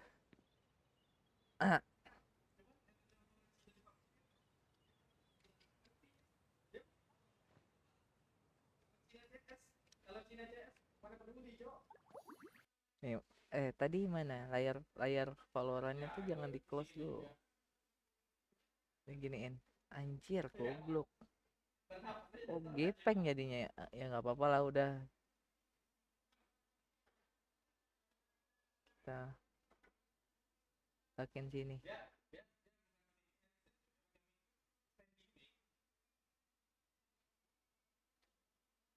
Dah gitu ya. Apa kata dia? Gemas anjay.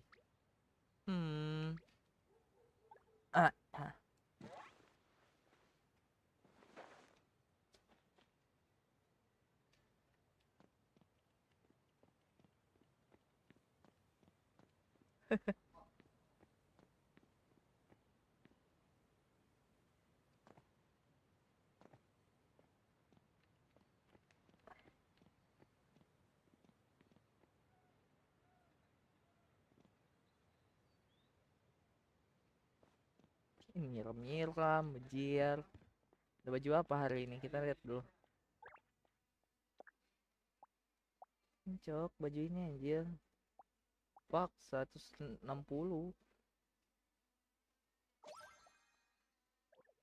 Mahal anjay. Cakep coy, tapi kita borong aja udah. Bintang kita banyak kok.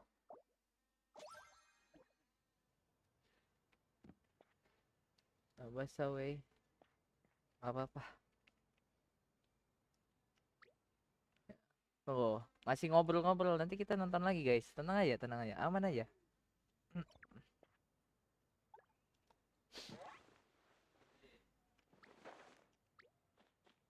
Kita nanti nonton lagi. Santai dulu. Lapar sumpah cok. Mau nengok yang lain lagi.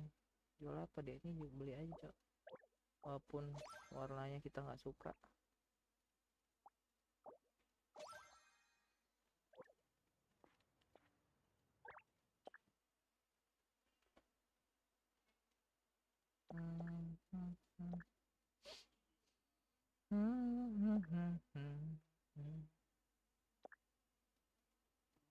Sini cok, nggak pernah muncul aja. Lah hilang orangnya mana? Oh itu, ya ini hilang. Hebat Mbak Sophia, hebat. Rambutnya kece cok rambut ini. Cuman tuh gacanya tapo.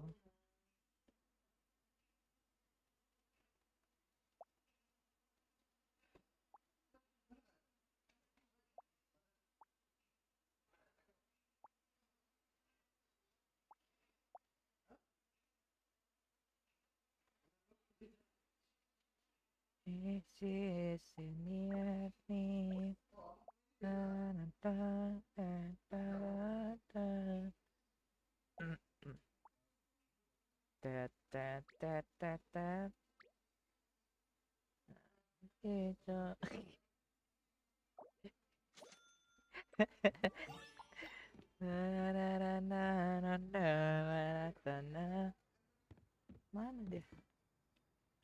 Ingusan.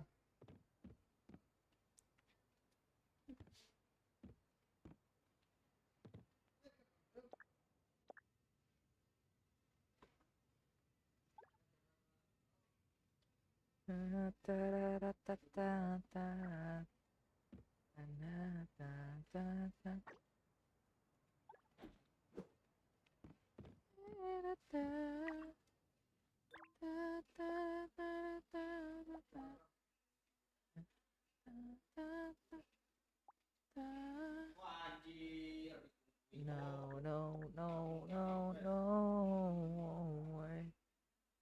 Hosanna, Soto.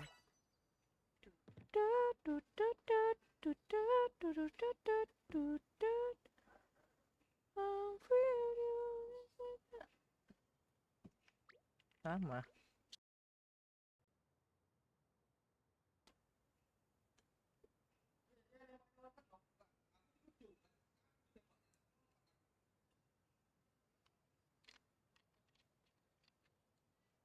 Mulai nggak? Tunggu band on. Tunggu. Jopi job. Kerja job, kerja job. Job, kerja job.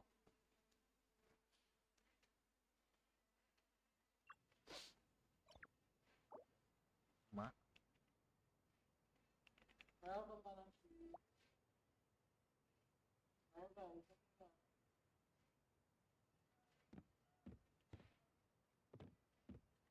Bang, belum pinjem gayanya bang.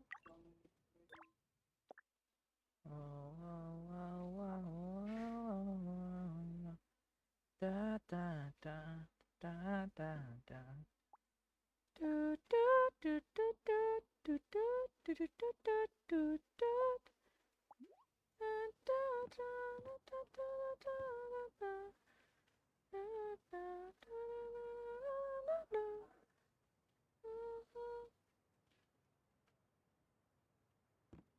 Bodoh ah. PD.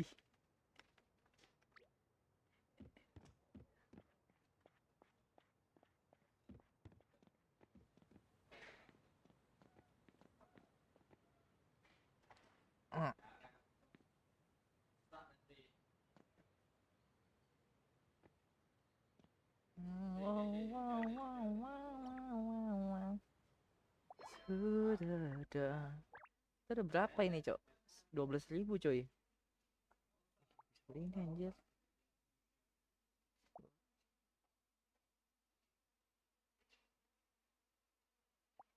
Iya, coy. Ini yang paling penting anjay. Karena kita nggak ada skinnya kan. Kita cari gaya. Banyak gaya. Comel anjir tapi.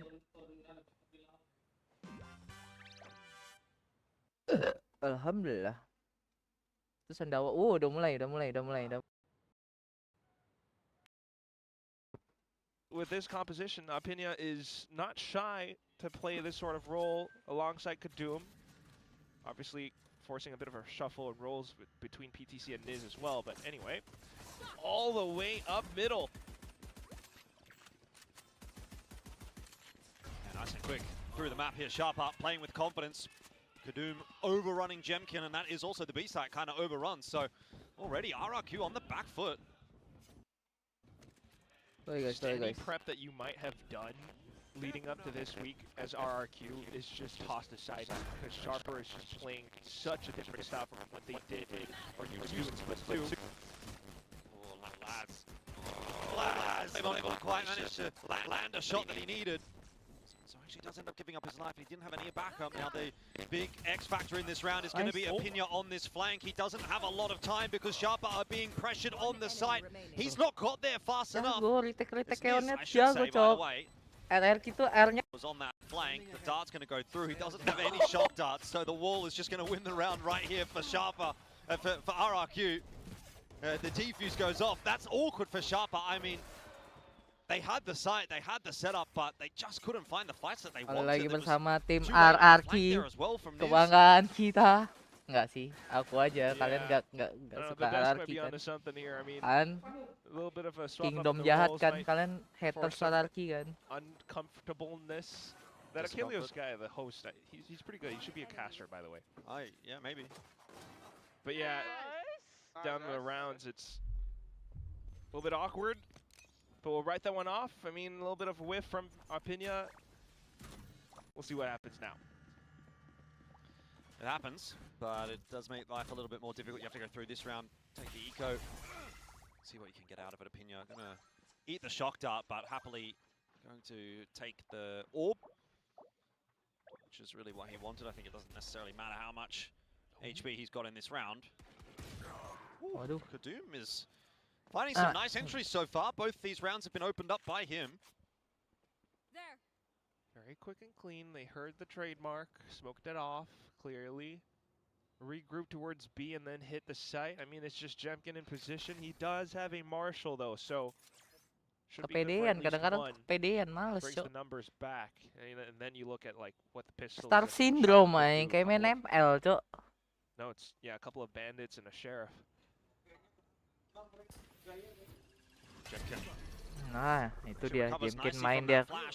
Si bisa main dia sekarang. You are going to see a plant through here for Sharpa, and with that pick that they've got, there's a chance in this round. PTC as well, giving them another. Now you really do have to start to get a little bit interested. Kadum is hitting shots with this sheriff. Jemkin and Zan have to get this one done as a duo at this point. They're going to be walking their way forward, and Sharp are aware that they're coming. PTC going to try and find himself a timing out of this smoke. He needed a little bit more room there. Not going to happen in the end. The surprise round from Sharper is not there, but RRQ were tested for sure. Jangan menghina RRQ dulu. Ya, ini comeback kita walaupun harus map 3, ini kita comeback. Okay. Kadum swinging past, getting a lot of sheriff shots. Just thinking about doing system of a down. But yeah, no, Zen definitely did wake up and save the day for RRQ. So just really showing off, like this is the most, I don't know, like high FPS thing that you could do sometimes. Go for the duels, have the sight, swing and peek at you know, when you have the advantage against your opponent. They just don't expect it. He was so sharp. Bonus roundnya sama sekali So nggak definitely beli, need to respect that as anjir. well. Now the gun's being held. RQ walks away with Cuman the ult, bandit trying dua, to cok. extend any advantage they might have. But Sharper again up middle. Third time in a row. This time with some guns in hand, so a bit Gila of a nih different orang. ball game. As it's just going to be dropped off the bottom of Whoa, B whoa, main whoa, there. whoa, Watch whoa, whoa, for whoa. a potential push. He knows Jemkin is on the move. Wah, Sticking kena around, Jemkin nih. forcing him back away. Out in mid, they're waiting for this rotation. It was a wise peek from Monyet that he did not commit to. Still, the fight is in, and Anjir. Kadoom happy to find the trade there. Tahan, cepero. Of Opinia, there's numbers still here for Nice. RRQ, so they are going to make it difficult. Oh, Jemkin nice Jemkin. also getting involved Nice. now, and Crazy Guy Itu loh, itu loh, itu loh. with that Spectre is getting a lot more work done than he probably ought Harusnya to. tadi This ada is now starting info to become kan, problematic for kamera. Sharper. It's fine to lose round 1 and round 2, Kamera but di this B. bonus round, Berarti if dia RRQ convert muter. on that, it really Bisa puts di him in a good amen. spot. So Right. Laz absolutely needs to get this done. Wants to go A. They've heard him. They know he's coming. Uh-oh. Nah, It's itu just loh. bad news all round for Sharper. Let's go, let's go, let's Otherwise, go. incredibly well done by RQ. I mean, had all the advantage, had the guns. RQ were a little bit more broke than worse, but just risky with how Sharper wanted to go for some of these fights that they were trying to force out towards top mid. They smoked off the back of Boba to give themselves some extra coverage, wanting to force that fight against RQ as they had that rotate off. They managed to take down, you know, Monyet here and there. But Jemkin just goes through the smoke as it dissipates, finds shots. Crazy Guy with an off angle as well. It's very just, what's the word I'm looking for? It's not unorthodox, but it's just so, it's such a complete 180 to how Sharper was playing back in Split 2. And I don't know, you know, if they've practiced this in scrims. I don't know if they're comfortable doing it on this stage now. You can start to see like the concepts and everything that they're trying to employ. It's all there still, but definitely at times it's you know, you expose yourself to certain risks, and RRQ can take advantage of that, and that's how they'll take that bonus. It's very difficult, and you're also working against economy now in round number 4. Cai. Ini fans bohong nih, Dik. RQ just happy at the prospect of potentially building up such a strong lead. You know, it might have been 5-0 back in the first map, but now around map number 2, Sharper's map pick, RQ will be happy to extend their lives, but There's an RRQ fan in the crowd, but we'll talk about that in a second, as we do need to get into the comms here. It's getting a little bit messy. Let's hear from Sharper. ตัวบีเจ็บตัวบีเจ็บแชมเบอร์เอารอกูรอฝากเขาแทงมึงกับพี่เอ็มกูรออยู่เพื่อนโอ้ตัวว่าแล้วดีๆกับแชมเบอร์คู่เลยโอ้โหฮะแชมเบอร์ยิงแต่ในบอมพี่ตาย Nah, itu dia loh. ไอ้ตัวว่าน่าจะหิวแล้ว Anjing. Oh, it is. That kill actually kind of making this one a little bit interesting. Shock dart to go through is going to hurt Monyet, but again, it's going to be that wall that causes the problems. Xfero will finish it off. Nice and easy there. 4-0 lead for RRQ. I mean, Sharper are, they're probing in these rounds. There's no doubt about that, but it doesn't really matter if you're not able to get a round on the board. definitely. I mean, you see the quick plays again. It's still at middle. You have the overdrive. Yes, they get the spike down, but it costs them quite a bit. And while you heard in their comms that they were noting the chamber, they just weren't aware about how he could position all the way down into site itself. Multiple angles where they're still, again, exposed. So all in all, it's just Jemkin starting to build up that confidence as well. Now it's tour de force. And as Sharper, you would have to be extremely wary of the angles that you're looking to play. Joke's over. You're dead. Well, running back doesn't result in too much there for Opinia. Now it's Kadum that's trying to work his way out onto this B side, but he is alone. He's kind of isolated. There's the smoke up as well, and so RRQ just Wah anjir, gila kali Sen. swarm the side, and Sharper don't seem to have an answer. I don't know if that exactly went to plan. The wall potentially causing an issue in there. Oh my god, Hunter's Fury Rip to try to deal with the res, but nothing connects. Yeah, this round, a big mess for Sharper. I know we're 5 rounds in, but it feels like this whole map is just up in flames. Yeah, which is crazy considering this is Sharper's map pick, but RRQ putting together a good defensive half on Sunset at the moment. Now, to have PTC that's kind of gone on this very, very long lurk, and I kind of like that he's going to take the risk here to just keep on going. You don't necessarily need to clear out this A site. Yeah, you can do that, but I think you have to take the gamble that it is going to be clear, or clear enough that you're still going to get that spike plan down. You need to find yourself a kill here, and this is what PTC's looking for. That is exactly what they need to get them back in this round. Now they've got the plan, and a 3-on-4 post plan. It is workable for Sharper if they can find the next fight. PTC needs to stay alive. Smoke's come back. He's got a flash and everything as well. You just don't want to make it too easy for RQ though. Provide a bit of resistance. So Smoke's off the drop. Wow. RQ. Zan on the front foot, trying to look for those entries back in onto the side. Hasn't got anything just yet. It's a decent one onto Niz. PTC hiding inside of the dark cover. Has to eventually back away. This is tough for him and tough for Laz. Impossible in the end as RRQ will claim their 5th, a 5-0 lead. Decision by Bantai, Sam bantai, to bantai, pop out bantai. that overdrive as well. Look at how it clears out into the smokes. Just does enough damage to chip PTC down to low.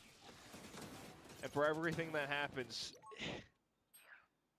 not too bad, right? You know, like you said, had to take that gamble, but you just, again, have to look at the start of the rounds. Like that, this is just not Sharper at all.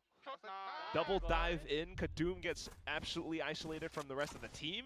What? RQ, they're doing a fantastic job with their setups. Had the same comp against Nongshim, walked away with a win. And now it's a tiles crunch. Oh, Zan once again being put to good work. And this time a 3K from him before he's eventually brought down. Just completely disrupting any plan that Sharper had. They don't have a chance in the round. This is going to have to start to feel a bit suffocating for Sharper at this point. Right, the round's just started. I have retrieved the You've already called in a timeout. Like, I don't know. I'm starting to choke up a bit. 2v4 as soon as the round begins, and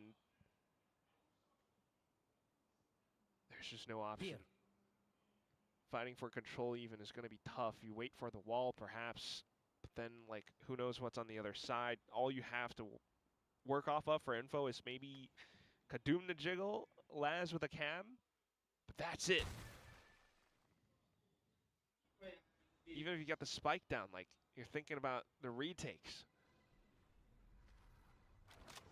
Fantastic call by RRQ, but crazy guy to set off such a play. I mean, you got the flash, you got Hunter's Fury, you've got Zan sliding in. 30 seconds left. Yeah, I wonder if Sharper's going to just sort of miss their window here. It seems like if they go in and plan now, they will at the very least get a plan. I think once you get a plan, anything's really doable, anything's really possible. Obviously takes some skill, takes a bit of luck as well, but there's a chance, and that was not it. Going around the corner into 3 players. Now Laz has to really try and find a fight isolated, but doesn't get the one that he wants, and so that'll be 6 for RRQ. Not even really a whole lot of excitement on the stage, as it's kind of a foregone conclusion, really. 6-0 the lead, and RRQ just taking this one step at a time. We just want, like, some signs of life, you know, like 1 round, maybe. Yeah. But, yeah, you still have to credit RQ for this call. Like, they had the alts, the setup to work for it, and this is a great way for them to cement their lead on this map. It will be definitely, like, if RQ actually loses this map, and it is indeed a 2-0, like, they would have thrown horrifically. But Anjir, sampai that's ke depan probably not monitor. likely. I say probably. So just continuing to watch and see how the rest of the rounds play out. It's a bit of a scuff by for Sharper now. Light shields, rifles, they're looking once again to assert themselves into B. A lot of resistance with smokes and everything all afoot.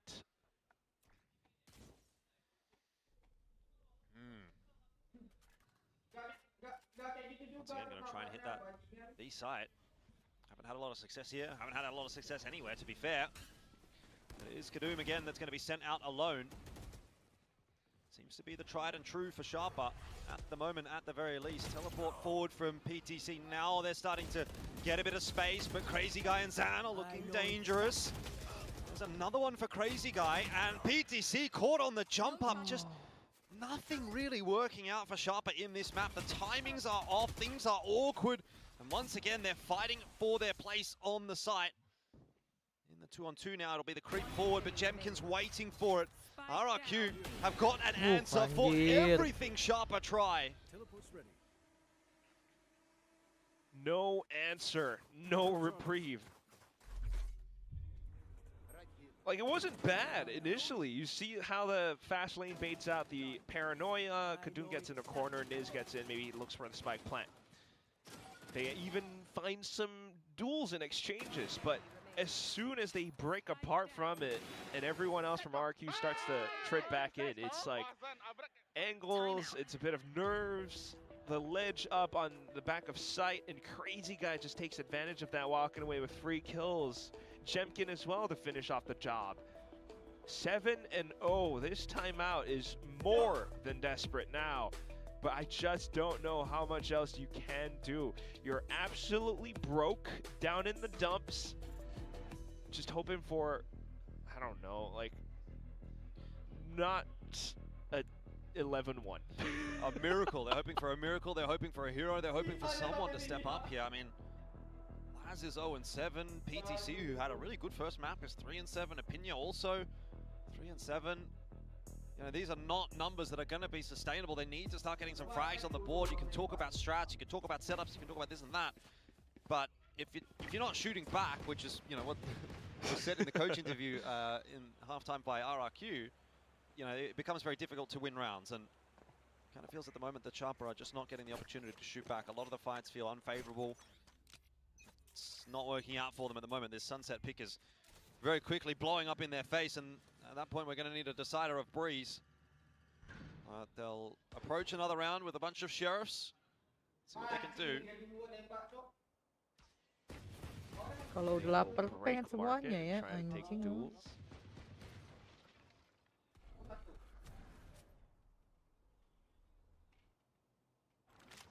RRQ so ready for this.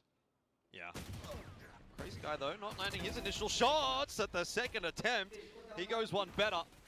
Could have been scary there. If Crazy Guy would have fallen, all of a sudden you're talking about a 3-on-5, and that's when the Sheriffs can really start to come into play, but very quick recovery. Again, no success for Sharper in this round, really. I mean, some damage, certainly. PTC with the headshot onto Zan, but doesn't feel like you're going to put a round together off the back of it just yet. Spike down mid. Now just Laz, who is killless at this stage and will remain so. 8-0. What a peak by X-Pharaoh. But yeah, it's down to that mid again. I mean, they had pistols, you know, they tried to gang up on someone. What are you going to do? Flashed by Monyet, and Crazy Guy for the off-angle peek is just perfect. Pixel perfect. Next round, let's go.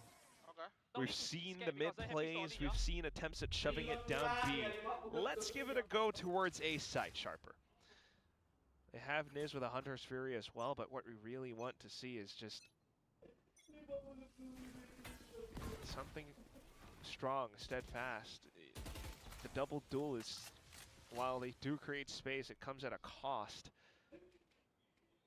So it hasn't been clean.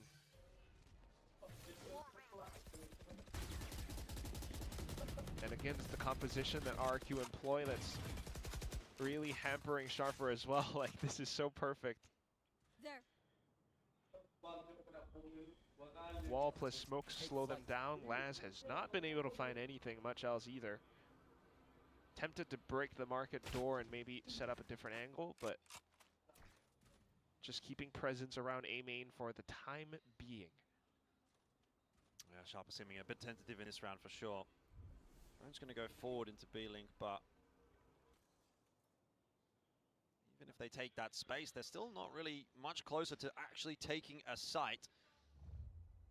Going to drop Laz off to see if he can find a lurk kill. Meanwhile, the rest of the squad walks their way towards A. Slow Orb invested is going to keep Sharper at bay for a moment. 30 seconds left.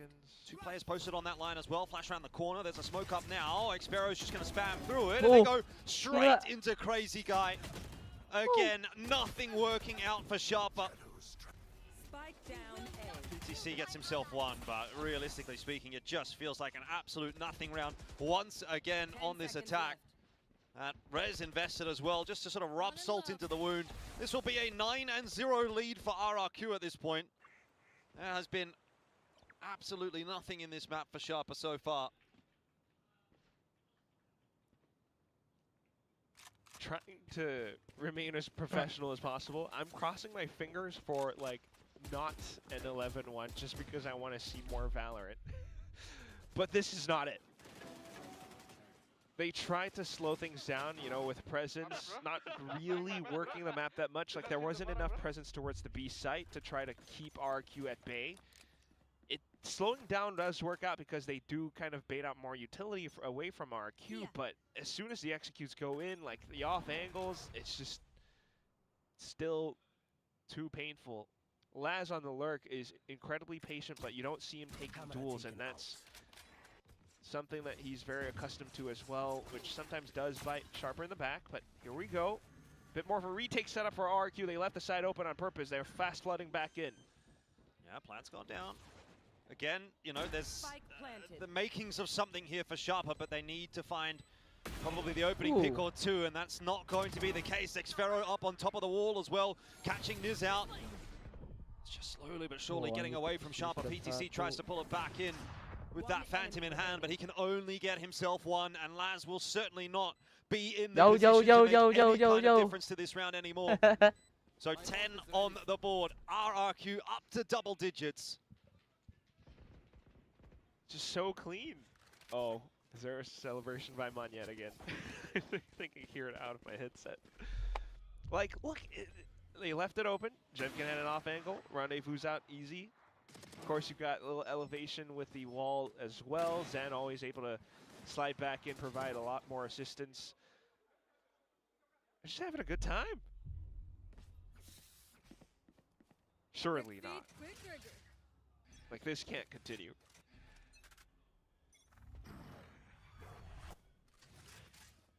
Back towards Jemkin. Joke's over. You're dead. Oh, Pinya does get dropped. Sent back. That's okay. That's what Sharper were looking for, just to force that space, and they do get themselves into the B side. Again, the lurk coming through, and this time Laz successful. His first kill of the map. And, well, it probably could have come at a better time, I suppose. It could have come a little bit earlier, but it's something, and it might actually allow Sharper the chance to get themselves around. Two for Laz, he's doubled down, and all of a sudden it feels as though Sharper are back in for a chance at least in a round. I mean, the best case scenario here. Kita lihat ya. Is going to be a 10 Kalau Davidnya kayak anjing. Nah, enggak, Davidnya oke. 12-0. RRQ still looking to try and get it in that direction, and they will. Of course they will. 11-0. Sharper are doing everything they possibly can to try and get through any of these rounds, and it is just not happening. Monyet the one to do it too. I mean, look at that guy. Up close and personal. Yeah, okay, Laz does get his kill and takes down Jemkin as well, which is very neat. But what's happening on site? Monyet just a jiggle against Niz, who with low HP starts to panic. You can really start to see that set in. And as soon as Monyet just like taps on the spike, Niz is, oh, I gotta turn back around. Monyet's just like, this is free. No way, no shot we're actually menang nih, menang Jo, menang Jo. Maaf ini menang Jo. Guns not the greatest for Sharper in this final one. They've been scrounging together buy after buy, but now it's Kaduo onto a judge, and he's just letting it rip with overdrive. Yeah, I think he's just thrown caution to the wind, said whatever. I'm just gonna see what I can do on my own. Hasn't actually run into anybody. B-side again going to be the object of attention for Sharper, and this time surely you don't get 2 entries like that and not win the round. Please tell me. It's gotta be. And Kadoom's holding the off angle with the shotgun too. You got to trip towards the back end. Like they should have all the pieces for at least 1 round. Yeah. Plans go down. Crazy guy gets a bit of a cheap kill onto Kadoom, so that does pull it back. Fought forward from Monyet, cancelled. This is not impossible for RRQ to make happen on the retake, and if Sphero were to maybe find himself a couple of kills, he could potentially find a res there as well, but not sure that that's going to come timing nih Monyet. RRQ are taking their time. Eventually they're going to have to pull the trigger. A 1-for-1 for Crazy Guys, not quite enough. Somebody needs to double down. It could be Monyet blasting his way out from B main once again. Hold up, time isn't quite there. He needs to try to push this defuse through. He's going to sit for the hard. Aduh, Nyet. PTC, Ente. at the very least, will win a round for Sharper. There we go. We got it. Now what then? The pistol on the next is so desperate. I don't know. Comebacks like these just do not happen every day. Maybe not even in a whole year. I don't know. But oh my goodness. Well, what worked out this time around was just recognizing the fact that Market would be the position that tends to get held by RRQ with, you know, more of these rounds passed. RRQ, of course, does vary their position quite a bit, but being able to take down Zan and Jemkin finally just gives them, you know, a bit of relief, gives Sharper a bit of relief. Anjay, Chong yo. MVP first half. Kadoom on that Chong. wild overdrive as well, but nonetheless, Crazy Guy as the halftime MVP, the IGL of the team, just being able to put multi-kill after multi-kill in some of these retake scenarios or fast floods. It's been tough for Sharper, to say the least. Yeah, I think that's a very fair statement. And by the way, Sharper are now, like, again, just to remind everyone, Sharper are now going onto their defense with their double duelist. A double duelist that we've already kind of established or seen that, you know, they're not too comfortable with. We were thinking about, like, maybe the retakes or some early space, but it has to be Kadoom and Apinya to be able to, like, bounce off one another the way that maybe May and Yatsuka do or did in that last game against Team Secret. We're not seeing any of that right now.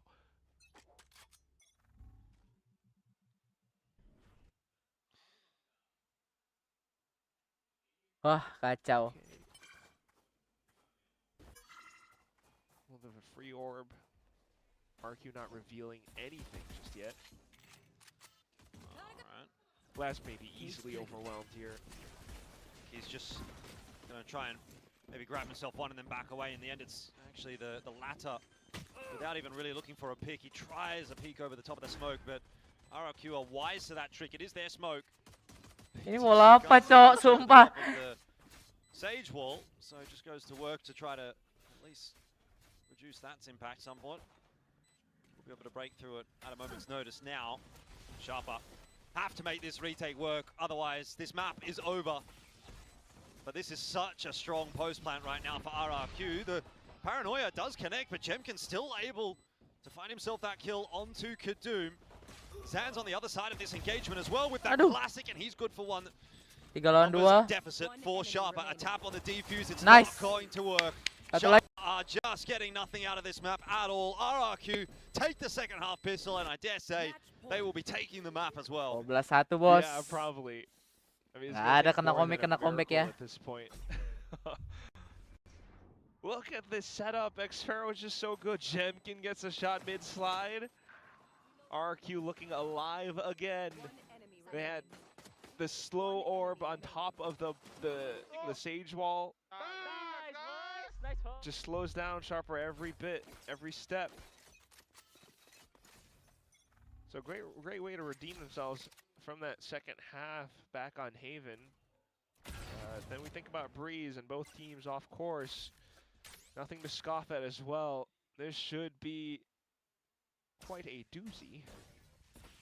but still game not over yet. Just the pistols for Sharper. We'll see if Last can try to hold off as best he can. Trips being broken, reinforcements called in.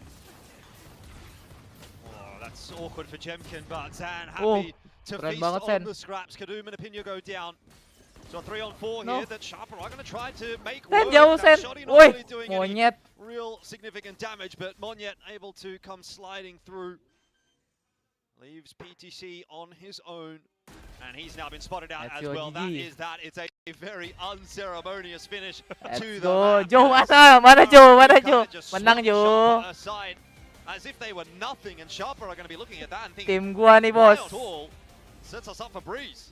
Yeah, why did we do Aduh, that? map Why did 3 we swap anjing udah lapar gua positions anjing. and put, you know, on Phoenix and try to walk into sights? It's just so unlike them. They tried it. They did manage to get the spike down at certain points, but against this composition, which RQ employ, the double sentinel, they just got hit with roadblock after roadblock after roadblock. 13-1, Jordan. I can't believe it. Yeah, I feel a little bit bad for the desk because I don't know that there's a whole lot necessarily to touch on with this one. Just felt like everything Sharper tried to do there was an answer that RRQ had, and it wasn't even as if in a lot of cases Sharper was necessarily doing the wrong thing. And yeah, it just happened to be that, you know, their timing was off. Maybe they missed a shot. Maybe somebody Was on caught on the RRQ jump. kind of caught the nice timing. Whatever it may have been, just nothing. Absolutely nothing working for Sharper. All of their plans, all their setups, and eventually you kind of just have to throw that into the bin and throw caution to the wind, at which point you probably lost the map at that position anyway. So very tough one to get through for Sharper, but luckily obviously they have the benefit of having one Haven, and so they will be able to at the very least fight for this series going into Breeze. For now, we obviously have had a lot to say, but hopefully it's going to be a lot to say up on the desk as well. Let's hand it back. Hello again. It's not been that long since we were up here. Yeah, 13-1 RQ. Well,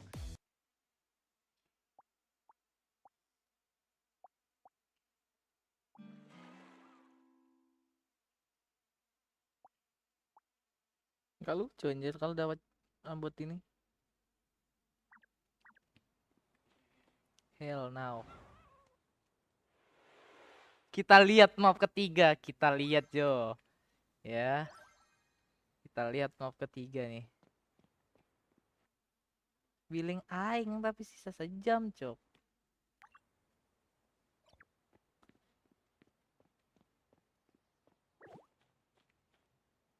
Nggak ada ini ya.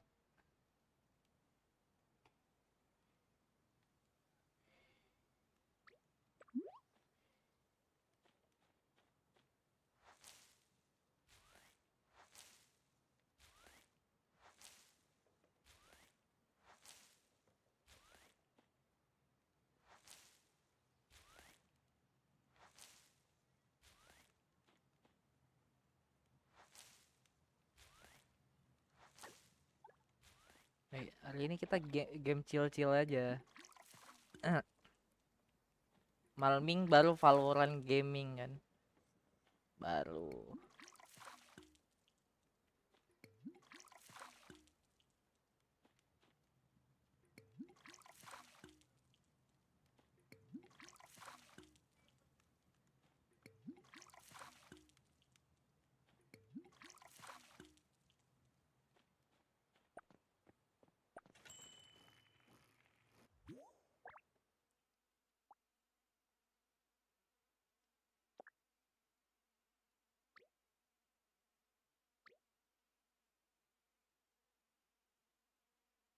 Blueberry, raspberry, mandarin.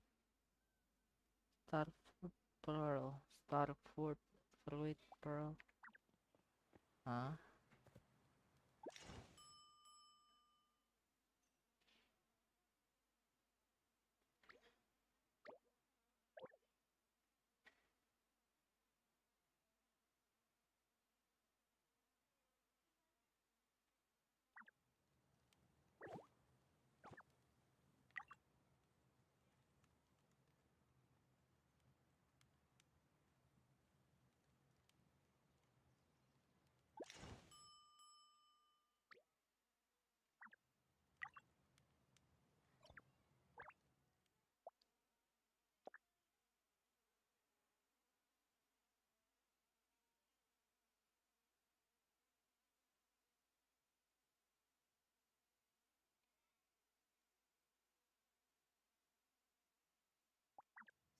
Shell.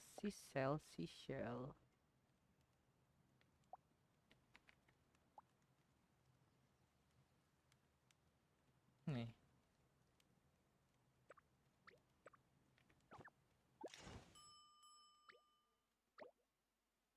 Bukan.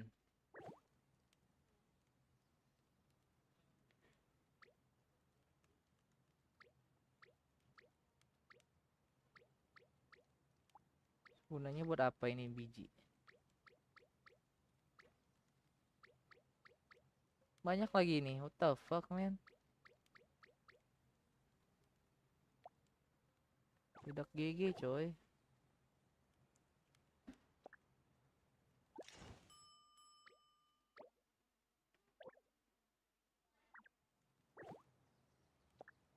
Itu apa?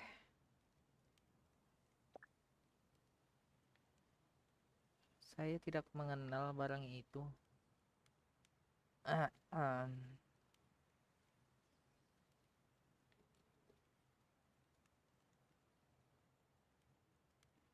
ta ta ta ta ta ta ta ta ta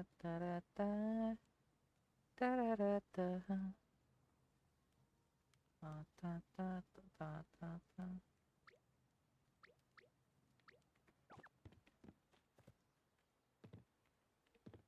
Malesnya nih pakai mancing-mancing, cok. Game ini nih. Lagi males mancing, ya.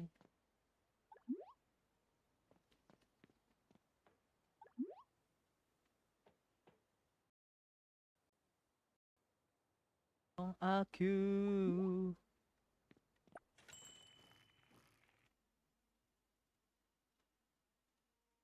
Udah mulai tah. They most recently did play an OT against Nongshim when they swapped over to Gem. Kenapa harus main ini di Breeze lagi? Why Breeze again, Bo? And they played this Sage comp, which is a little bit weird, a little bit out there. I don't know if they're going to be rocking with that heading into this particular series, but I'm a little bit worried because they haven't really repped Breeze that much. And although RRQ has been a pretty woeful Breeze team in Pacific as well as in between the seasons in Stage 1 and Stage 2, I feel like there's some promise there. I don't think they're as bad at this map as the numbers necessarily tell you. And I would have said the same thing about Sunset, and they just 13-1 sharper on it. Yeah, I mean, look, I totally agree because I feel like since they changed this comp, they put Jemkin back on the Yoru. He had a great day on it. I think Monyet on that Harbor was also fantastic, and Zan has had a huge uptick in performance over the last 2 weeks. I'm a little bit worried for Sharper here because, I mean, we don't know what way they go when it comes to this composition. They've had enough time to rework it away from this Sage. I think Sage is very strong. We saw that even on Sunset then. So I don't mind if they want to double down with it, but I need to see a clearer, more consistent plan that isn't as one-dimensional. It felt like in the last map, they were getting stopped and then they couldn't adapt. They couldn't bait out that util. So I need to see something a little bit more robust from them. Yeah, I mean, I'd be curious to see if they do make the full pivot over, trying to work the Harbor. And you've had a month to basically workshop that one, trying to get ready to go, shift away from perhaps that Astra, and then keep the Viper in the mix as well. So we'll have to see. I mean, clearly they're willing to make changes. They have tried workshopping some stuff, and some is better than others, but maybe... Mulai, Jir.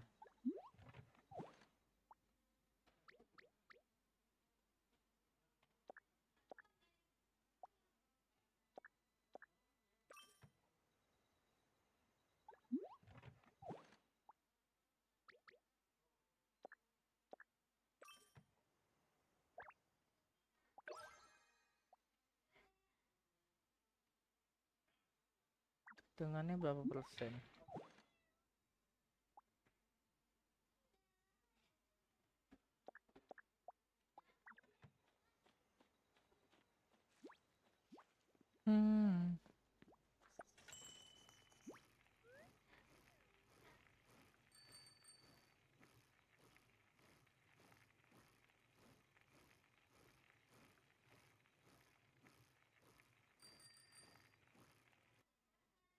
side. I'm pretty concerned for Sharper, I'm not gonna lie, because I felt like RRQ, particularly on the defensive side, played this comp so well against Nongshim, who I regard as one of the better teams with Neon Phoenix, honestly, on the attacking side of Breeze, and they often pick this map, so I'm a little bit concerned now for Sharper, honestly. That's exactly it. If you're RRQ, this is what you're hoping to see on the other side. Literally last week, 4 days ago, you prepped for this, more or less exact same style, so I think they'll be feeling great about this. The onus is on Sharper to wake up, to be the one setting the tone and the pace here on their attacking half. Yeah, one team asleep in that first map, and the other one kind of just went topsy-turvy. Couldn't quite find their footing. Sharper now pushed to the brink here. Map 3 for their first ever appearance on the VCT Pacific stage. Can they close it out, or will RRQ get that reverse sweep? We'll find out with your casters, Elfish Quack. That we will, and look, hopefully it's not going to be a repeat of the last map, because I think that would be a very anticlimactic end to what hopefully will amount to be quite a good series. That's kind of what we were expecting out of RRQ and Sharper. We said it when we came in for that opening game. This should be a 3-mapper. It is a 3-mapper. It's been a bit of a weird one, the way that it's come about, but we got there in the end, both teams dropping their map pick, and now we get to see really who's going to be able to cut the mustard at this point. So, how are you feeling about your prediction, Quack? What do you reckon? I don't know what to expect. I mean, like you said, it almost doesn't even feel like a 3-mapper just because of how fast the previous one went on Sunset. But here we are. And like the desk was talking about as well, you know, RRQ are more than happy to contend with this. Sharper are the ones who have to show a more diverse style, not just Neon Phoenix for the sake of it. But right now, okay, they are holding off to the back end, letting the clone go by.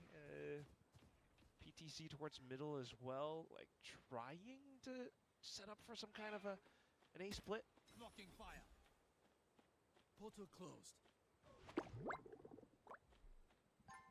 Oh, just going back in towards cave as a whole. It'll be RQ who are forced to kind of think around it, but they have all the pieces, and with Zan and Jemkin, 2 heavy hitters close by, Sharper have to watch out. Plant down. That's a start here for Sharper. Got the wall up at the moment. And Laz will be able to pop his wall up in a second too. So there's going to be a lot to get through here for RRQ. But Zan, with a couple of headshots, already able to dislodge Niz and start to push that pressure onto Sharper, pushing them away from their own site at this point. PTC, Apinya, Laz, they're going to try and get it done. That double from Apinya is a good one. Flash through as well, but now PTC needs to jump into the cove, and that's never going to be a great time. So RRQ will take the pistol, and they will maintain that momentum from Sunset into Breeze. Similar issues. I mean, what is, like, stage a rebellion. Why are we trying to conform to the meta? You're seeing the flash get sent in, but they didn't expect the cove to be on the other side for the defuse, and even then as it starts to happen, Laz is a little bit too far off from the team, so his lurks and flanks are kind of late, and PTC just diving in like that as a harbor is just a little bit too desperate right at the end. So very clean and simple for RQ to take that back, especially with Zan online. Now you look towards the B site. Well, at least you'll maybe secure a close to round 3 or 4 Phoenix ult. Spike drop. But look at the trips that got set up by Xfero again. Much like the first map, it did hamper Kadoon down quite a bit. Jemkin still marking A main for information as well. Like, this is what, you know, big time means when he says it's one-dimensional. You're just hitting a singular site. You know, it's just trying to work with the meta. But if you're not working a map, it's going to be such an easy read for RRQ. They slide past trip for now. They found my wire. Not for now, but it's actually not going to be a commitment for Sharper here towards B. Okay. They have pulled a pretty big rotate from RRQ. Oh, this is interesting. Pull the rotate, run down middle. Jemkin spots the smoke, so he kind of calls his own team's rotation. PTC still that far up behind. It's a classic, though. It's not the easiest shot to hit, but it's a chance. All right, plant down for Sharper. Yeah, the problem is they've got 4 classics. That's really not a lot of stopping power. You need Kadoom Never mind, there's a bandit there as well. You need a classic couple of kills from Kadum with that Sheriff. And we've seen that he's capable of doing that, but is not able to really get involved in this round before he's lost a couple of teammates, and that might just be, unfortunately, a little bit too much to recover from. Defuse there, easy as you like for RRQ in the end. I guess nice for Sharper to get the plant down, but realistically speaking, doesn't amount to a whole lot. 2-0 for RRQ. Sharper gonna have to do it the good old-fashioned way again with the guns back in hand here for round 3. That's right. I mean, it was always going to be close, so they weren't trying to hold on to the spike linearly anyway. They tried to, you know, throw in utility, Kadum to try to find a flank through the cove, but RQ wise to it, always had players positioned to mark these positions and angles. So one step ahead of Sharper now. Does Sharper finally show us something noteworthy? Onto the full buy round, immediately taking cave control. Are they prepared? Ooh, well, PTC and Kadum are prepared, is all you really need to know. Are they aware that Crazy Guy's here as well? He could actually do quite a bit of damage right now. Kadum's gone out past that cove, so he's not going to be able to do too much about Crazy Guy just yet. And they do patiently wait for it to fade, which will be the end of Crazy Guy's shenanigans. He was trying to get crazy with it, that guy, but it didn't work. Yeah, he definitely has a few screws loose sometimes. Makes for great plays like that. But yeah, down to this 2v4. Even with Laz that far off, I mean, a solo player just to push in was always going to go down, just fishing for, you know, maybe the ult, but unfortunate for Monyet. Anyway, being able to take that fight out towards cave definitely boosts Sharper in their attack. But you can also see, I mean, you know, not to continue to poke holes at Sharper or anything, or actually I am going to do that. Laz is still very far off from the team on his lurks, and he's very patient. He's not really like creating that much presence or cutting off players on rotations yet. So I'm hoping to, you know, while we're keeping our eyes on that, hoping to see that it starts to provide a bit more value. Otherwise, he's just always going to be separated from the rest of the pack, which doesn't do much. So kind of write that one off. RQ will be able to buy back in for the next round. Then you got to watch out for Jemkin. Is he going to have an op? Yes, he is. He's always going to have an op, this guy, I think. Glass cannon. Of course, Atmin does have the run it back, though, so maybe a way to push this off its angle. As we take a listen in to Sharper and their push. ว่าเหลืองมั้งน้ำเกียร์หน่อยขวาใกล้เจอไม่เจอขวาใกล้เจอเต้ยกูจะวางเต้นลองได้ปะกูเล่นที่เดิมมั้งแต่กูวางเสร็จเดี๋ยวกูโดนให้เต้นเต้ยเดี๋ยวโบเต้ยมีมากดิเต้ยรอคอนเทียมรอกลางเทียมเทียมเต้ยกูรอเล่นกูรอเล่นเขาแต่ตัวฮาร์เบอร์ตัวว่าเยลโล่ถือน้ำเต้ยถือไปก็ถือได้หลังไปได้นะเว้ยกูแลบหลังให้ตัวแรกให้อยู่ถ้ากูตายไวมึงวนไปฝั่งนู้นแล้วนะกูแอบเลยปล่อยดอนเดินก่อนนักว่าหลังผมแล้วตอนตีอ่ะเพื่อน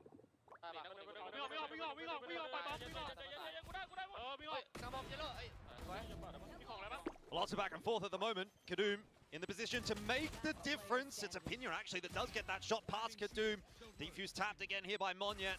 He's going to try and bait them inside that cove. He does one better, goes out of it himself and gets the better of Atmin. Now Laz can't see anything, but that defuse is too far away for RRQ, too far away for Monyet. So it'll be a round for Sharper. It was a good effort from Monyet. He saves that op through to the next round as well. And a round for Sharper. They start to build upon their presence here on Breeze. Yeah. That's a shot. Did not even realize that that was the case. But as you can see, Laz lurking a little bit far closer towards middle now. And even though there was an initial kill by Monyet, I believe, up around the pyramids, while Sharper tries to trade, no, they just hang back and set up their own little flank out towards the defuse instead. So being able to bring numbers back in that form really bolsters their attack. Okay, but a slight misclick. Not enough damage against Jemkin. Hantu anjir. Jemkin low though. Could be an easy. Kita kelarin RRQ ini dah. On the way through there, gets the better of Crazy Guy now. A flash around the corner, double flash in fact, and a wall. So just going to try and dump as much as he possibly can. Goes inside of that cove. only to be on the receiving end of a massive shot from Zan. That's all right. As far as Sharper are concerned, B-site is open. They are going to be more than happy to take up residence. Oh yeah, Laz taking some proactive moves. Now it's B-site. But how do you hold around this? Low HP on some of the RRQ players. Sharper should have this in their books. Spike planted. As long as they play the right positions, which they are smoking off a lot of these exposed angles right now. Still want to watch out for the very lethal, fatal operator player, Jemkin. Looking to thin their herd at distance. Laz lurking around, but it's PTC that gets the opener. Both Zan and Monyet now down, and Jimkin's had enough of that. He's out of there. Just wants to take this op through to the next round. It's going to survive another round for RRQ. I don't know that they would necessarily love that trade if they have to keep saving the op, but it's going to be rounds for Sharper. I think they'd look for something alternative. So 3-2, Sharper back in front, and the first time in quite a while now that it feels like they've actually looked pretty competitive in this series, because we all saw what happened on Sunset. This would be a nice confidence builder for Sharper back into the third map. Lovely little bit of it. You do see Laz starting to do a lot more. RRQ. Heads up duels. Does try to find a bit more of the flash, but eats a Bucky shot instead. So RQ still in this fight as well. Let's not forget that. The op now with full armor, and Zan taking a more aggressive angle. Supported by Crazy Guy on the recon. Looking to slow things down if Sharper does try to maybe flood through.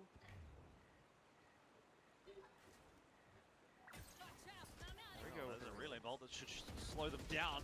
Apparently not for Kadoom. Fast lane up as well to try and just sort of dissuade anything, but in the end, Sharper continuing to push their way forward. Crazy Guy, he is dodging everything. At 31 HP surviving on that site. You've got a little bit of alert coming through here as well from Laz that needs to be cleaned up, and unfortunately Crazy Guy's not the guy to do it with only 30 HP. So again, another sort of slower round from Sharper, but they've kind of got themselves a workable position on the site until they decide to just start taking some 1v1s. PTC, he's going to be spotted out now as well. And so he's just on his bike. Does not want a bar of it while that Dimensional Drift is still in play, kind of scouting him out. Do we bike over to B site now? You'd think that that would be the sort of obvious choice, I guess. I wonder if that's what he's going to opt to do. It seems as though it will be. Keeps the crossing safe, tries to conceal his movements, but there are trips on the site though, and I think that's something that he hasn't really seen yet. I'm not sure these are the kinds of trips that he'd be running into, but the camera will spot him anyway. Okay. He does get the plant down. The trips will be a concern if this comes, into a sort of play around the pillar. I still don't know that he's actually spotted that trip out. Cove is actually going to give him a bit of room to kind of work his way forward. I actually like this a lot. He's got off of the side. It's a cheeky position. It is a risk to take, but you have to take a risk in these kinds of circumstances. It's not going to work out favorably for him, but it was a damn good effort from PTC. Nice. And RRQ will find their third. Cutting through. Oh yeah. Let's go. Bisa. Both sides, very similar ideas in mind around that smoke. You see it. But ultimately, it goes down on the site itself, too. And that is incredible work by Crazy Guy. Alongside Zan, of course. Like, a little slowdown, gets a shot off. I don't know how PTC got one through a smoke, which is pretty impressive. But then you have this little moment where the Reckoning, the Harbor Ult was sent through. Laz peeks before it even comes across. That is just a little bit too painful to witness. It's an open line for Jemkin to get a kill, and now more words to be had with RRQ still trying to bolster up their defenses as well. Mid being attempted this time, but look at Jemkin. Quick push in here from Kadoom. He's just going to try and take matters into his own hands, see if he can steamroll over a B site. Maybe at the very least try to draw some rotators across, and he's done a very good job of that. At the very least, there's 4 players away from A. If the entry is hit, then that'll be the site there for Sharper, straight up. So Zan can still cause a bit of a ruckus around mid as well. Good setup here for Sharper. Pretty impressive.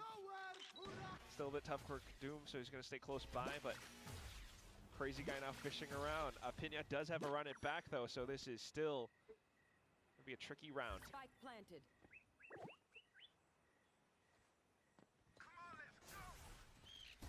Doom doesn't really need to do too much at this point, just needs to be a pest, and he is doing more than his money's worth with just that classic. It's cutting down the numbers of RRQ, leaving just Monyet and Crazy Guy at this point to try and save their guns. Becoming a little bit of a recurring theme for them, having to save these weapons through. Especially the op. Ooh.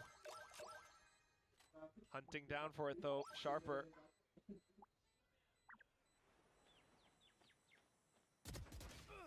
Just a little corner, but you still have Kadoom and Laz close by.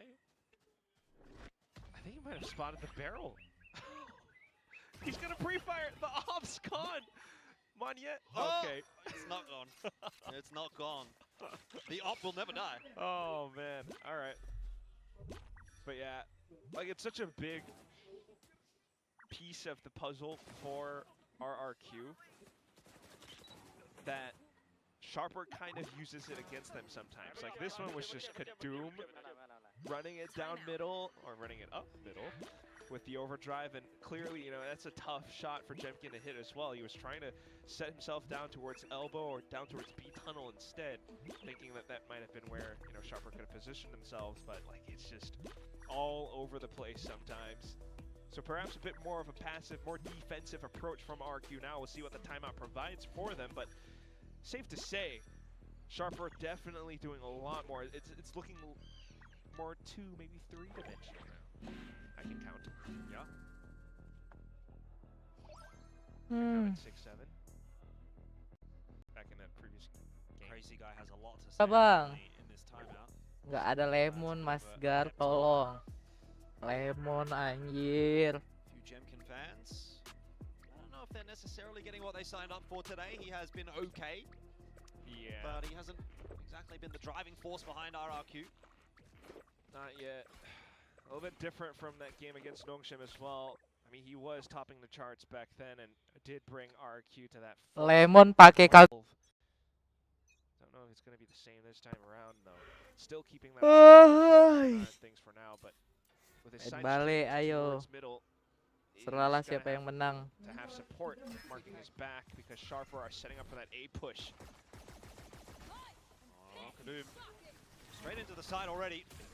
Once again, Sharper allowed that access, but Zan is going to show who is boss in that Neon duel. Unfortunately, he also runs into Niz, who says, I don't care about your Neon duel. I'm not a Neon. Also, by the way, RRQ have completely rotated over to A, so that's not a bad shout from Sharper, but they still need to do something with it. Laz breaking the trip. They're a little bit concerned over middle, or maybe players to chase them down A main. But ultimately, with Laz clearing out the site now, they should be able to get themselves safely over. Laz has to watch out for the forward space towards archers, though. Crazy Guy's very close by. Here. As is Jemkin.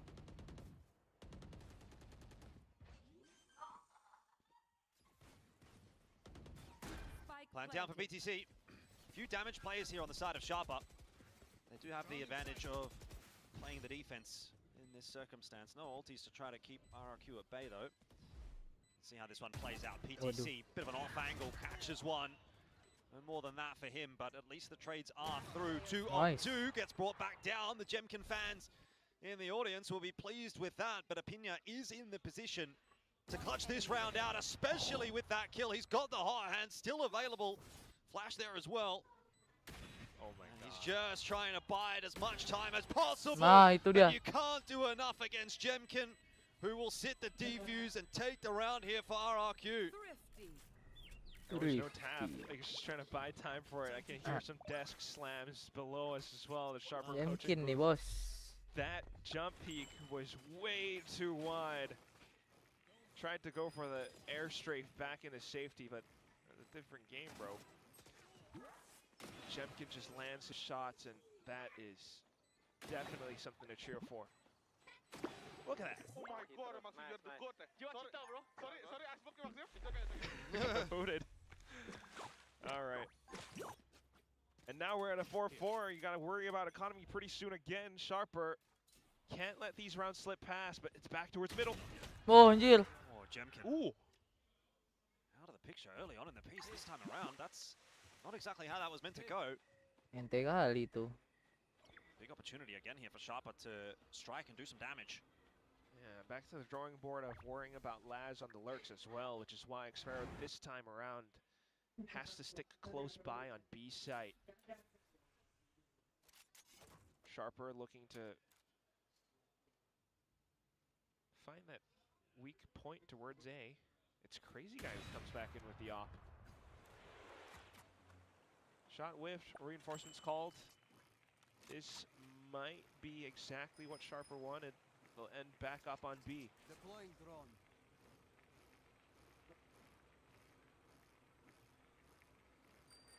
Drone just to keep presence confirmed. Draws out the smoke as well. Oh, Laz. Another nice entry here as well for Sharper. It's making matters worse for RRQ.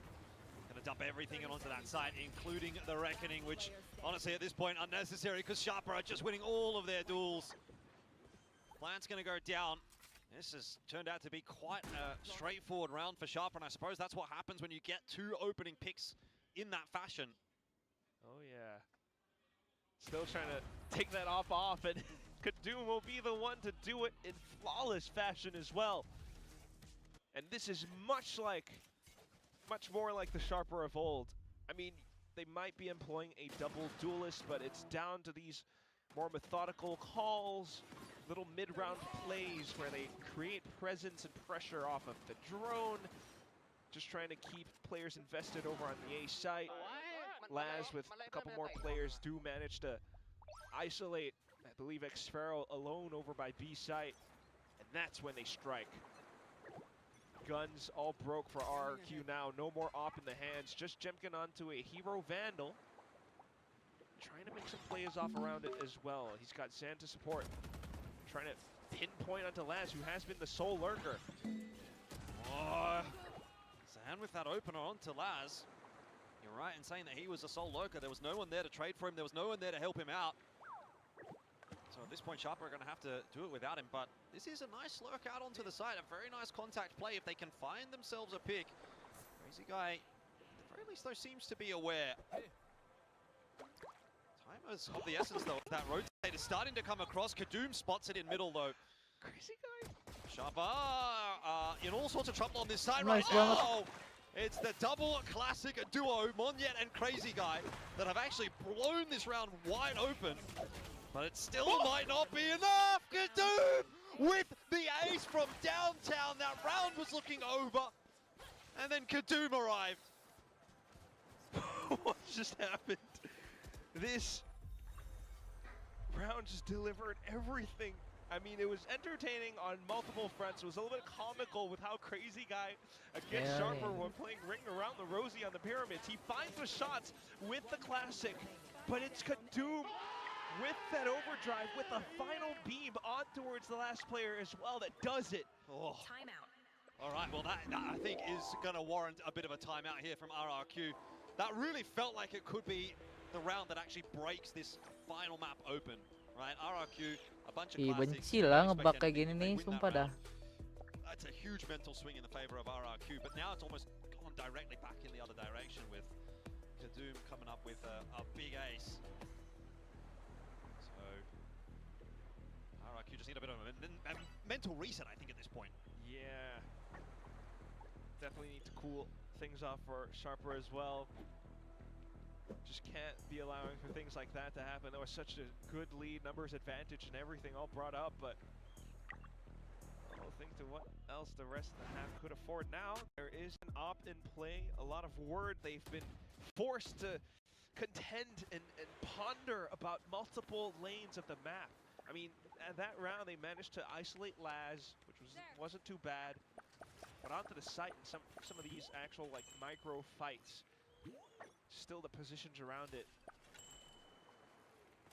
Sharper with the Neon Phoenix are great at taking these close range engagements. Back to the op again. And op for Sharper as well. Kadoom this time. puts a bit of fear towards RRQ while they jiggle back and forth safely around their current positions. As soon as the fast lane pops up, though, and flashes and high tides into the A site, you have to watch for how quickly Monyet and Crazy Guy could scramble. I mean, the Reckoning, you would hope, slows things down against Sharper. Well, Monyet not game to try to take the fight to Sharper if they had lurked their way out onto A in the end. They've actually bided their time. Gonna drone their way forward. Nothing spotted so far on the site just yet, but Opinion has managed to get across with that runner back. He's gonna try and hunt for a fight here. He's not seen anything. So in the end, the rest of the squad will follow suit. And once again, Kadoom is watching that rotate in mid. RRQ can't afford to keep losing players there. Good tag in from Crazy Guy. The second connection, though, not successful, and so Sharper have the advantage at this point as RRQ are trying to bully their way back into the site, but just having no real success. Monyet and Expero up against this pit are not finding it easy, and Monyet 1 HP can get nothing done. A nice double from Laz, and Sharper go to 7 and start to take control of this map. And it's also starting to become much more like that chess match between the two teams. Again, PTC, Crazy Guy, like they are wondering or considering so much with how, like, do they want to let the Reckoning go early? How do they want to slow things down? Because it's so tricky with how Sharper can always mid-round, go for mid-round calls and pivot back over at the different sites if the utility gets baited out the way they want it to. But no, this time around, it's just met with resistance. You got Kadoom on the op, you got Laz at the Viper's Pit. And Kadoom on the op is still landing shots. Yeah, he's doing some real work this map. He's maybe taken a little bit of time to sort of come alive for Sharper today. I think he was one of the sort of big talking points for this lineup, but this is now finally where we're really starting to get to see what he can do. Taking Jemkin out as well, as that's a big scalp to take early on in the round. Potential 8-4 lead on offer here for RQ, everyone else left with less utility now too. Like, they're so worried about, potential lurks and the rest of the site still that they're keeping their defenses spread thin. This gives Sharper an advantage in hitting the A site. No, they're calling it cancel. They spot a rotate. It's like 50 seconds left to go. Just everyone that group up and hit the site in full. It's the last round of the half. Might as well.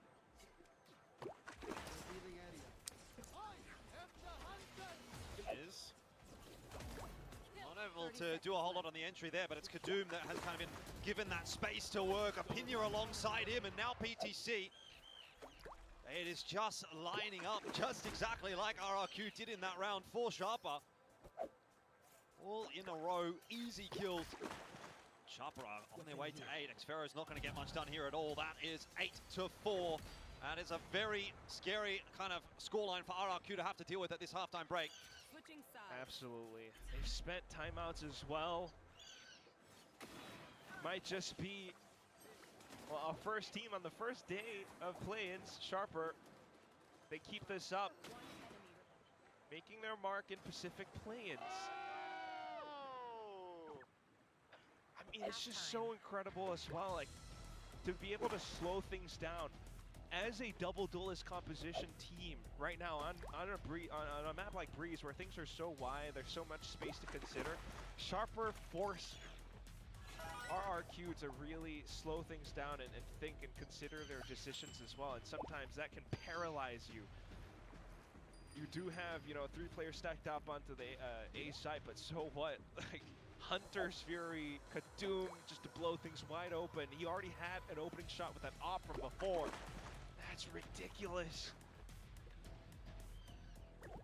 It's a lot of confidence, a lot of faith, a lot of supporters on both sides. You're just really wondering how else the rest of the map could go. I mean, similar-ish compositions, but now you're really looking to Jemkin, like, really step things up. He's had the op, he's had some pivotal moments, he's had that clutch round, the one clutch round in this first half, but we need so much more.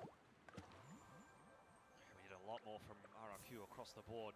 Xfero was such a deciding factor in those sort of opening maps.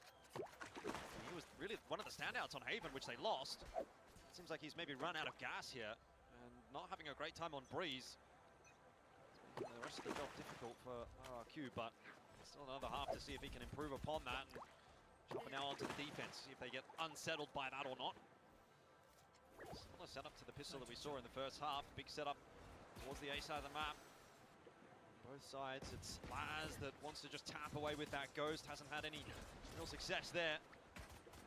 So RRQ are into the site, and they will be able to get a plan here. Oh, that is some good damage onto Kadoom. Spike planted. High tide to cut the site in half. Kadoom's the one with the power weapon in hand, the Sheriff. He's just going to have to commit with that slide, see what he can do. He still managed to land a headshot. Couple of quick kills back on through from RRQ, but Niz landing onto Zan. Tap on that defuse. PTC's waiting for the push through from Xfero. He's seen that trick before. It's just Crazy Guy left alive now. Another tap and the push through unsuccessful. Sharper go to 9.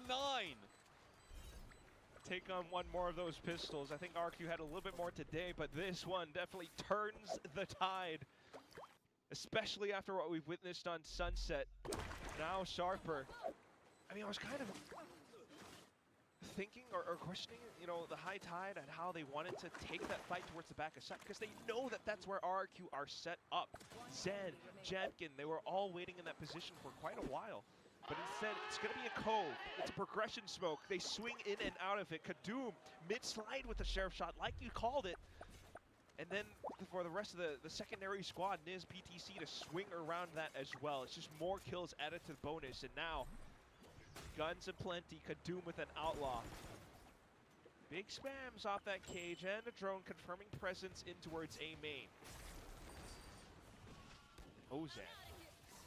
RRQ backs against the wall now. Let's see if they can put together something in this cheeky round. And Jemkin pulls out a bit of magic. What? Where has that come from? He's just done it all alone, and Niz is going to try to salvage, but he's on his own as well. Jemkin, a miracle worker on 2 HP. Spike planted. Might just be able to unsettle this round from Sharper and keep RRQ in the fight. Zan's not cleared. Kadoom, though, with the flick.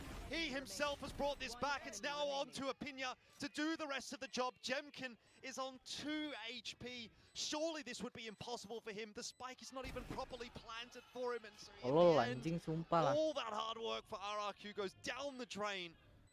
Oh, Sharper, I mean, it's an expensive round. I guess it's not for nothing for RRQ, but man, that was so pulang, close. marilah pulang, Imagine if he just hit marilah a headshot pulang. at the Udah end. kita nggak peduli anjing. Gua mau makan, gua lapar. Through the toxic screen as soon as he peeks out on the other side. Sharper were just trying to reposition after having tossed out that snake bite. Kalah lah ini tim. Noise that Zan was creating too. Gak usah dilama-lamain gitu kalau mau kalah gitu. Like you said, it does become a bit more costly for Sharper, but they have hit the mark of double digits on this map now, and that provides a bit of comfort.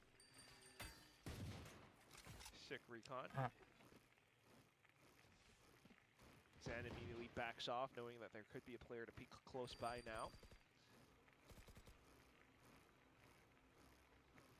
Okay. Triple swing, and it's all been spotted out, so RQ should know that the A side is a lot weaker, and now they're just grouping up to eventually overrun this position. Yeah, slowly working their way there. Sharper also quick for the rotations, though. That is true. Droning their way through middle as well, so they'll just ensure that that rotate is going to be a clean one. No one lost in transition. They will have the full 5-on-5 for the retake, but that weaponry is leaving a little bit to be desired. Monyet, if he grabs himself a kill here as well, can just pop that Reckoning to make life even more difficult for Sharper on their way back in. If it wasn't hard enough already with all this mess on the site, Jemkin hiding inside, waiting for that swing, gets himself the one, and there's enough being done right now by RRQ to stave off the bonus from Sharper. Yeah, close and deadly enough. You can Sumpah still ini see all tim. unfold on the site. It's like some of these micro plays. The Harbor does so much. for Menang-menang both kalah-kalah teams. gitu aja, Cok. Just the high tide slowing things down, the cove to hide inside of. both teams trying to create little pockets that they can work around in, but this time around, it's Jemkin working a little bit better, just being able to fill in back in and out of that cove. So once again, trying to put his team on his back, but it's getting a little bit close as well. Guns brought back out by Sharper. It's Kadoom still in with this neon op. We'll have a listen in to see what RRQ tries to construct. Jump pick, Kalo pick. Okay, pick guys for me. Double pick. Kalo pick. Keep it out. Double pick. 1, 2. I hold B-man for you guys. I'll hold the elbow later, guys. I'm coming with you guys. Hey, right there. He's hopping. Drink. Go B then. Let's go, guys. I'm far. Have your roti, guys. Yeah, Have your roti. I'm waiting for your roti. Go. You ready? I'm gonna ult now. Wait. I will camp elbow. Don't be man. They wipe the smoke. Can we smoke? Nothing elbow, guys. Let's go, copy. No, guys. I'm gonna plan. I'm gonna do out in the left side again later, okay? Okay. B-side's going to be taken here by RRQ. No kill on the way in though, so full 5-on-5 retake available to Sharper, but they've got Kadoom pretty tagged up. Thing is, he's got the op in hand, so he can still be a bit of a dangerous factor. That's exactly what I'm talking about. Perfectly timed peek onto Zan. All it takes is half a second, and now Sharper have the advantage, but not for long. RRQ bouncing back into this round, and immediately Sharper just called the save. They don't want a bar of it. Yeah, it does become quite costly if they do lose the op as well. That's a very disciplined call though from Sharper. I think not many teams are making that call that quickly. Yeah, especially if they're double duelists as well. But nonetheless, smart calls. Crazy guy could hear it in team comms, like he recognized that it was an op, the same recon bolt that lands right inside of elbow. Because it was broken by perhaps a pistol from Kadoom, like he quickly recognized it and managed to shave his HP down to 7. Not too bad with the shot still, but at the end of it, it was Monyet's reckoning that really pushes off Sharper's attempt at a retake. So something that Sharper will now have to consider for, again, like the impact, the effectiveness of the Harbor in these compositions just makes it tough for them to take fights, even with the little pockets that they were hiding in Monyet, which is quickly able to silence players. Apinya does try to keep himself alive with hot hands, but still needing more. So back in with the op. Perhaps now they'll avoid elbow, but where else do you go? And that's up to Coach Leaf and MYM to discuss. Ini kapan selesainya? Bilang kita habis duluan daripada ini. Great with, you know, crazy guy on the Sova, just finding all these little bits of space and map control for them to eventually launch themselves into sight off of. It's like, you know what's Sharper when we saw in the first half? It's, you know, they create presence, they'll mid-round, they'll pivot, you know, rotate back and forth, or have Laz on lurks. This is much different with how RRQ plays it. Just finding gaps and weaknesses because of Crazy Guy, because of Monyet in the post plant. So sights set towards mid and a little bit of B around. Kadoom though with his operator.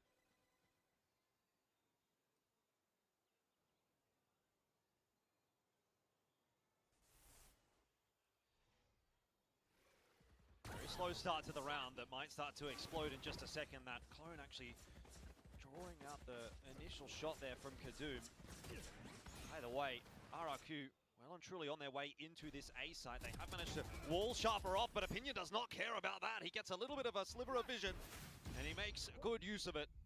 Double flash through just to try to slow them down. Xfero, and now Jemkin activating as well. Have given RRQ a bit of an advantage back into this round. Niz is going to go hunting. Mati deh See if Xfero he nih. can spot any targets for Kadoom, who now pops that overdrive and starts to really make matters worse for RRQ. Niz is doing all the work that needs to be done. Crazy Guy alone cannot finish it off. Laz gets himself another 10, will turn to 11, and Sharper are only a couple of rounds away Mau from kalah closing ya this up, setting up dilama-lamahin RRQ. anjir. It still feels incredibly tight. 2v1 and Crazy Guy down to 7 HP was the difference. Oh, unbelievable from Kadoom though, just to be able to land that shot. I mean, you could kind of see like the way Sharper positions themselves towards the back of the high tide. They want to stay alive long enough for the smokes to come down so that Kadoom can have clearer shots. But it's in those little pockets that RRQ push against PTC, taking down Laz. It does hamper them down a bit. If not for Kadoom with that overdrive to bring the numbers back. So close. And there's still a chance. RRQ buying up desperately, trying to keep the dream alive. Oh, Kadoom. Again, going to be walled off. Apinya again gets a bit of info, but this time it's Kadoom with the spam shot that will catch Zan. Oh, nothing's going right for RRQ. This feels like a turn of the tables from what we saw on Sunset. Sharper is having all the success this time around. And RRQ might be handed their first defeat in the play-ins. Apinya will be sent back. That's no problem as far as Sharper are concerned.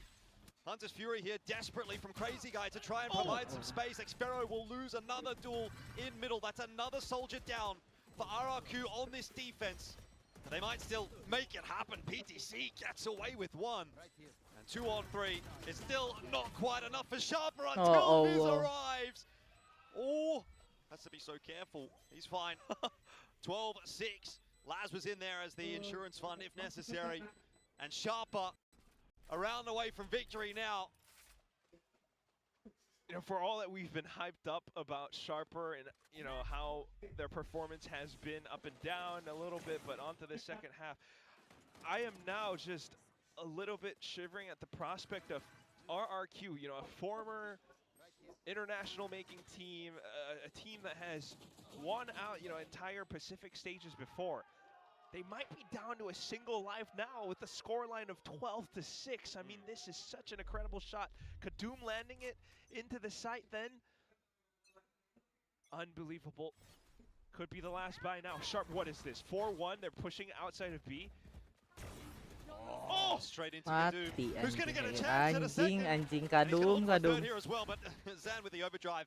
I mean, that's always going to be a tough target to hit. Oi, nopal, Even get the shot nopal. off, so RRQ are in, they've got the plan, but they do have a numbers deficit, and they're just Low, going to low. try and see what they can do to save this game. Crazy Guy 3 lawan Crazy 4, Guy anjing. even might be the important factor. 3 lawan 3 nih. It's a big kill from him actually to catch Laz. Just Pinocchioing around that corner.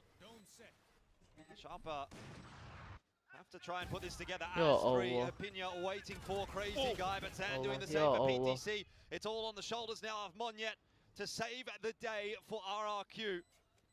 Apinya and Niz know they've got some time to work with here, so they'll just wait patiently and see if Monyet's going to give them an opportunity, which he does. And that is going to be that. Sharper get that job done, 13-6. And our first Challengers team win on the stage here. Tim kontol, tim kontol. Sharper at the hands of RRQ, a team that looked like they were on the uphill after last week, and unfortunately, right back to square one now, but success for Sharper, and I imagine that's going to be a really big moment for them. It's going to be a big confidence builder as they... Nonton lama-lama buat apa kalau kalah anjing. Capek aja, Wak. But in Sharper's story, numerous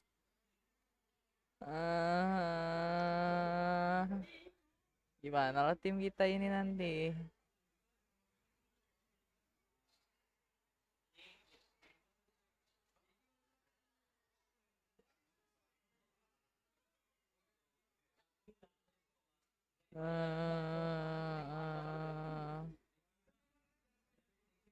Mari pulang, marilah pulang, kontol. Sudah kita pulang. Sebelum ada Joe yang ngechat. Udah duluan anjing kok.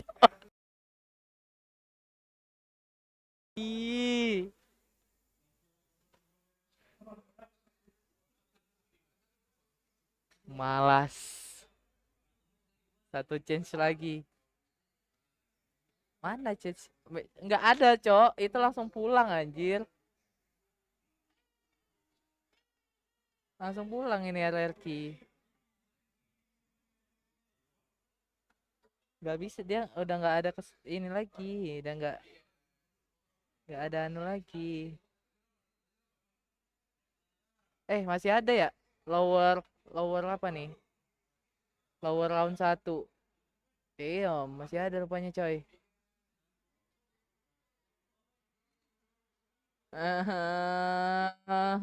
Bodoh, tim bodoh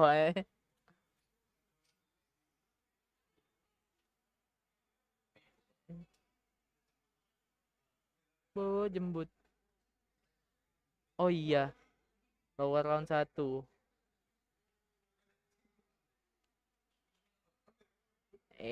Peler.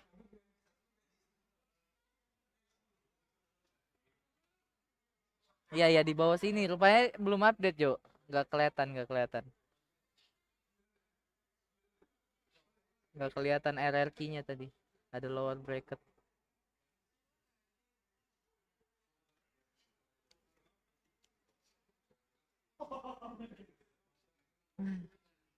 Tim Tae nggak pernah menang mulus tuh, nggak pernah. Masa lawan tier 2 kalah anjing. Goblok. Udah. Aku mau udahan, aku mau tidur.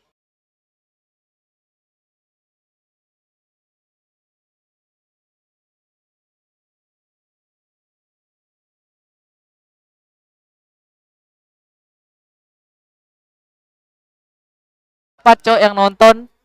Hebat. Dihina-hina saya diam. Udah kayak gini langsung rame.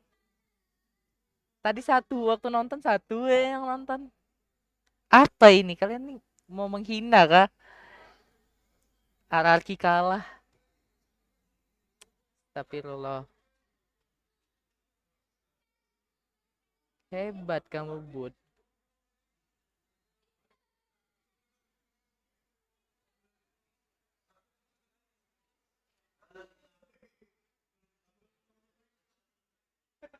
Mending kita lihat tumpengan ini nih.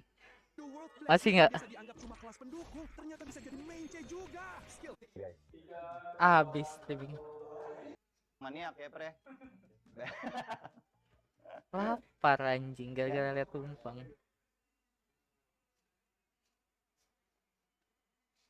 Berarti ini main lagi kapan? Oh, minggu depan ya? Bagasa.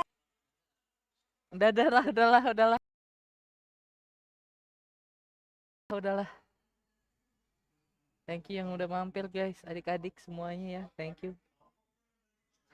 Next streamnya kita hari Minggu.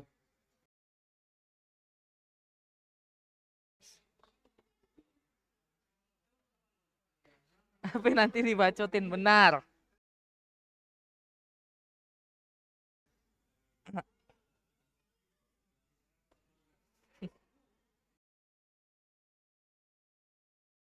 Bermain dengan Rubis dan streamer famous ya. Aku mau cari makan. Nanti nggak tahu lah, nanti malam kalau main. Kalau ada waktu main, kalau enggak. Besok kayaknya ini aja sudah boncos. Thank you semuanya. Thank you. See you next stream. Bye. Nanti kapan-kapan kita bikin scene juga. Ini udah lagi rapiin semuanya nih. Biar Krai OTW menjadi VTuber anjay. Tapi nggak di warnet, benerin PC dulu juga.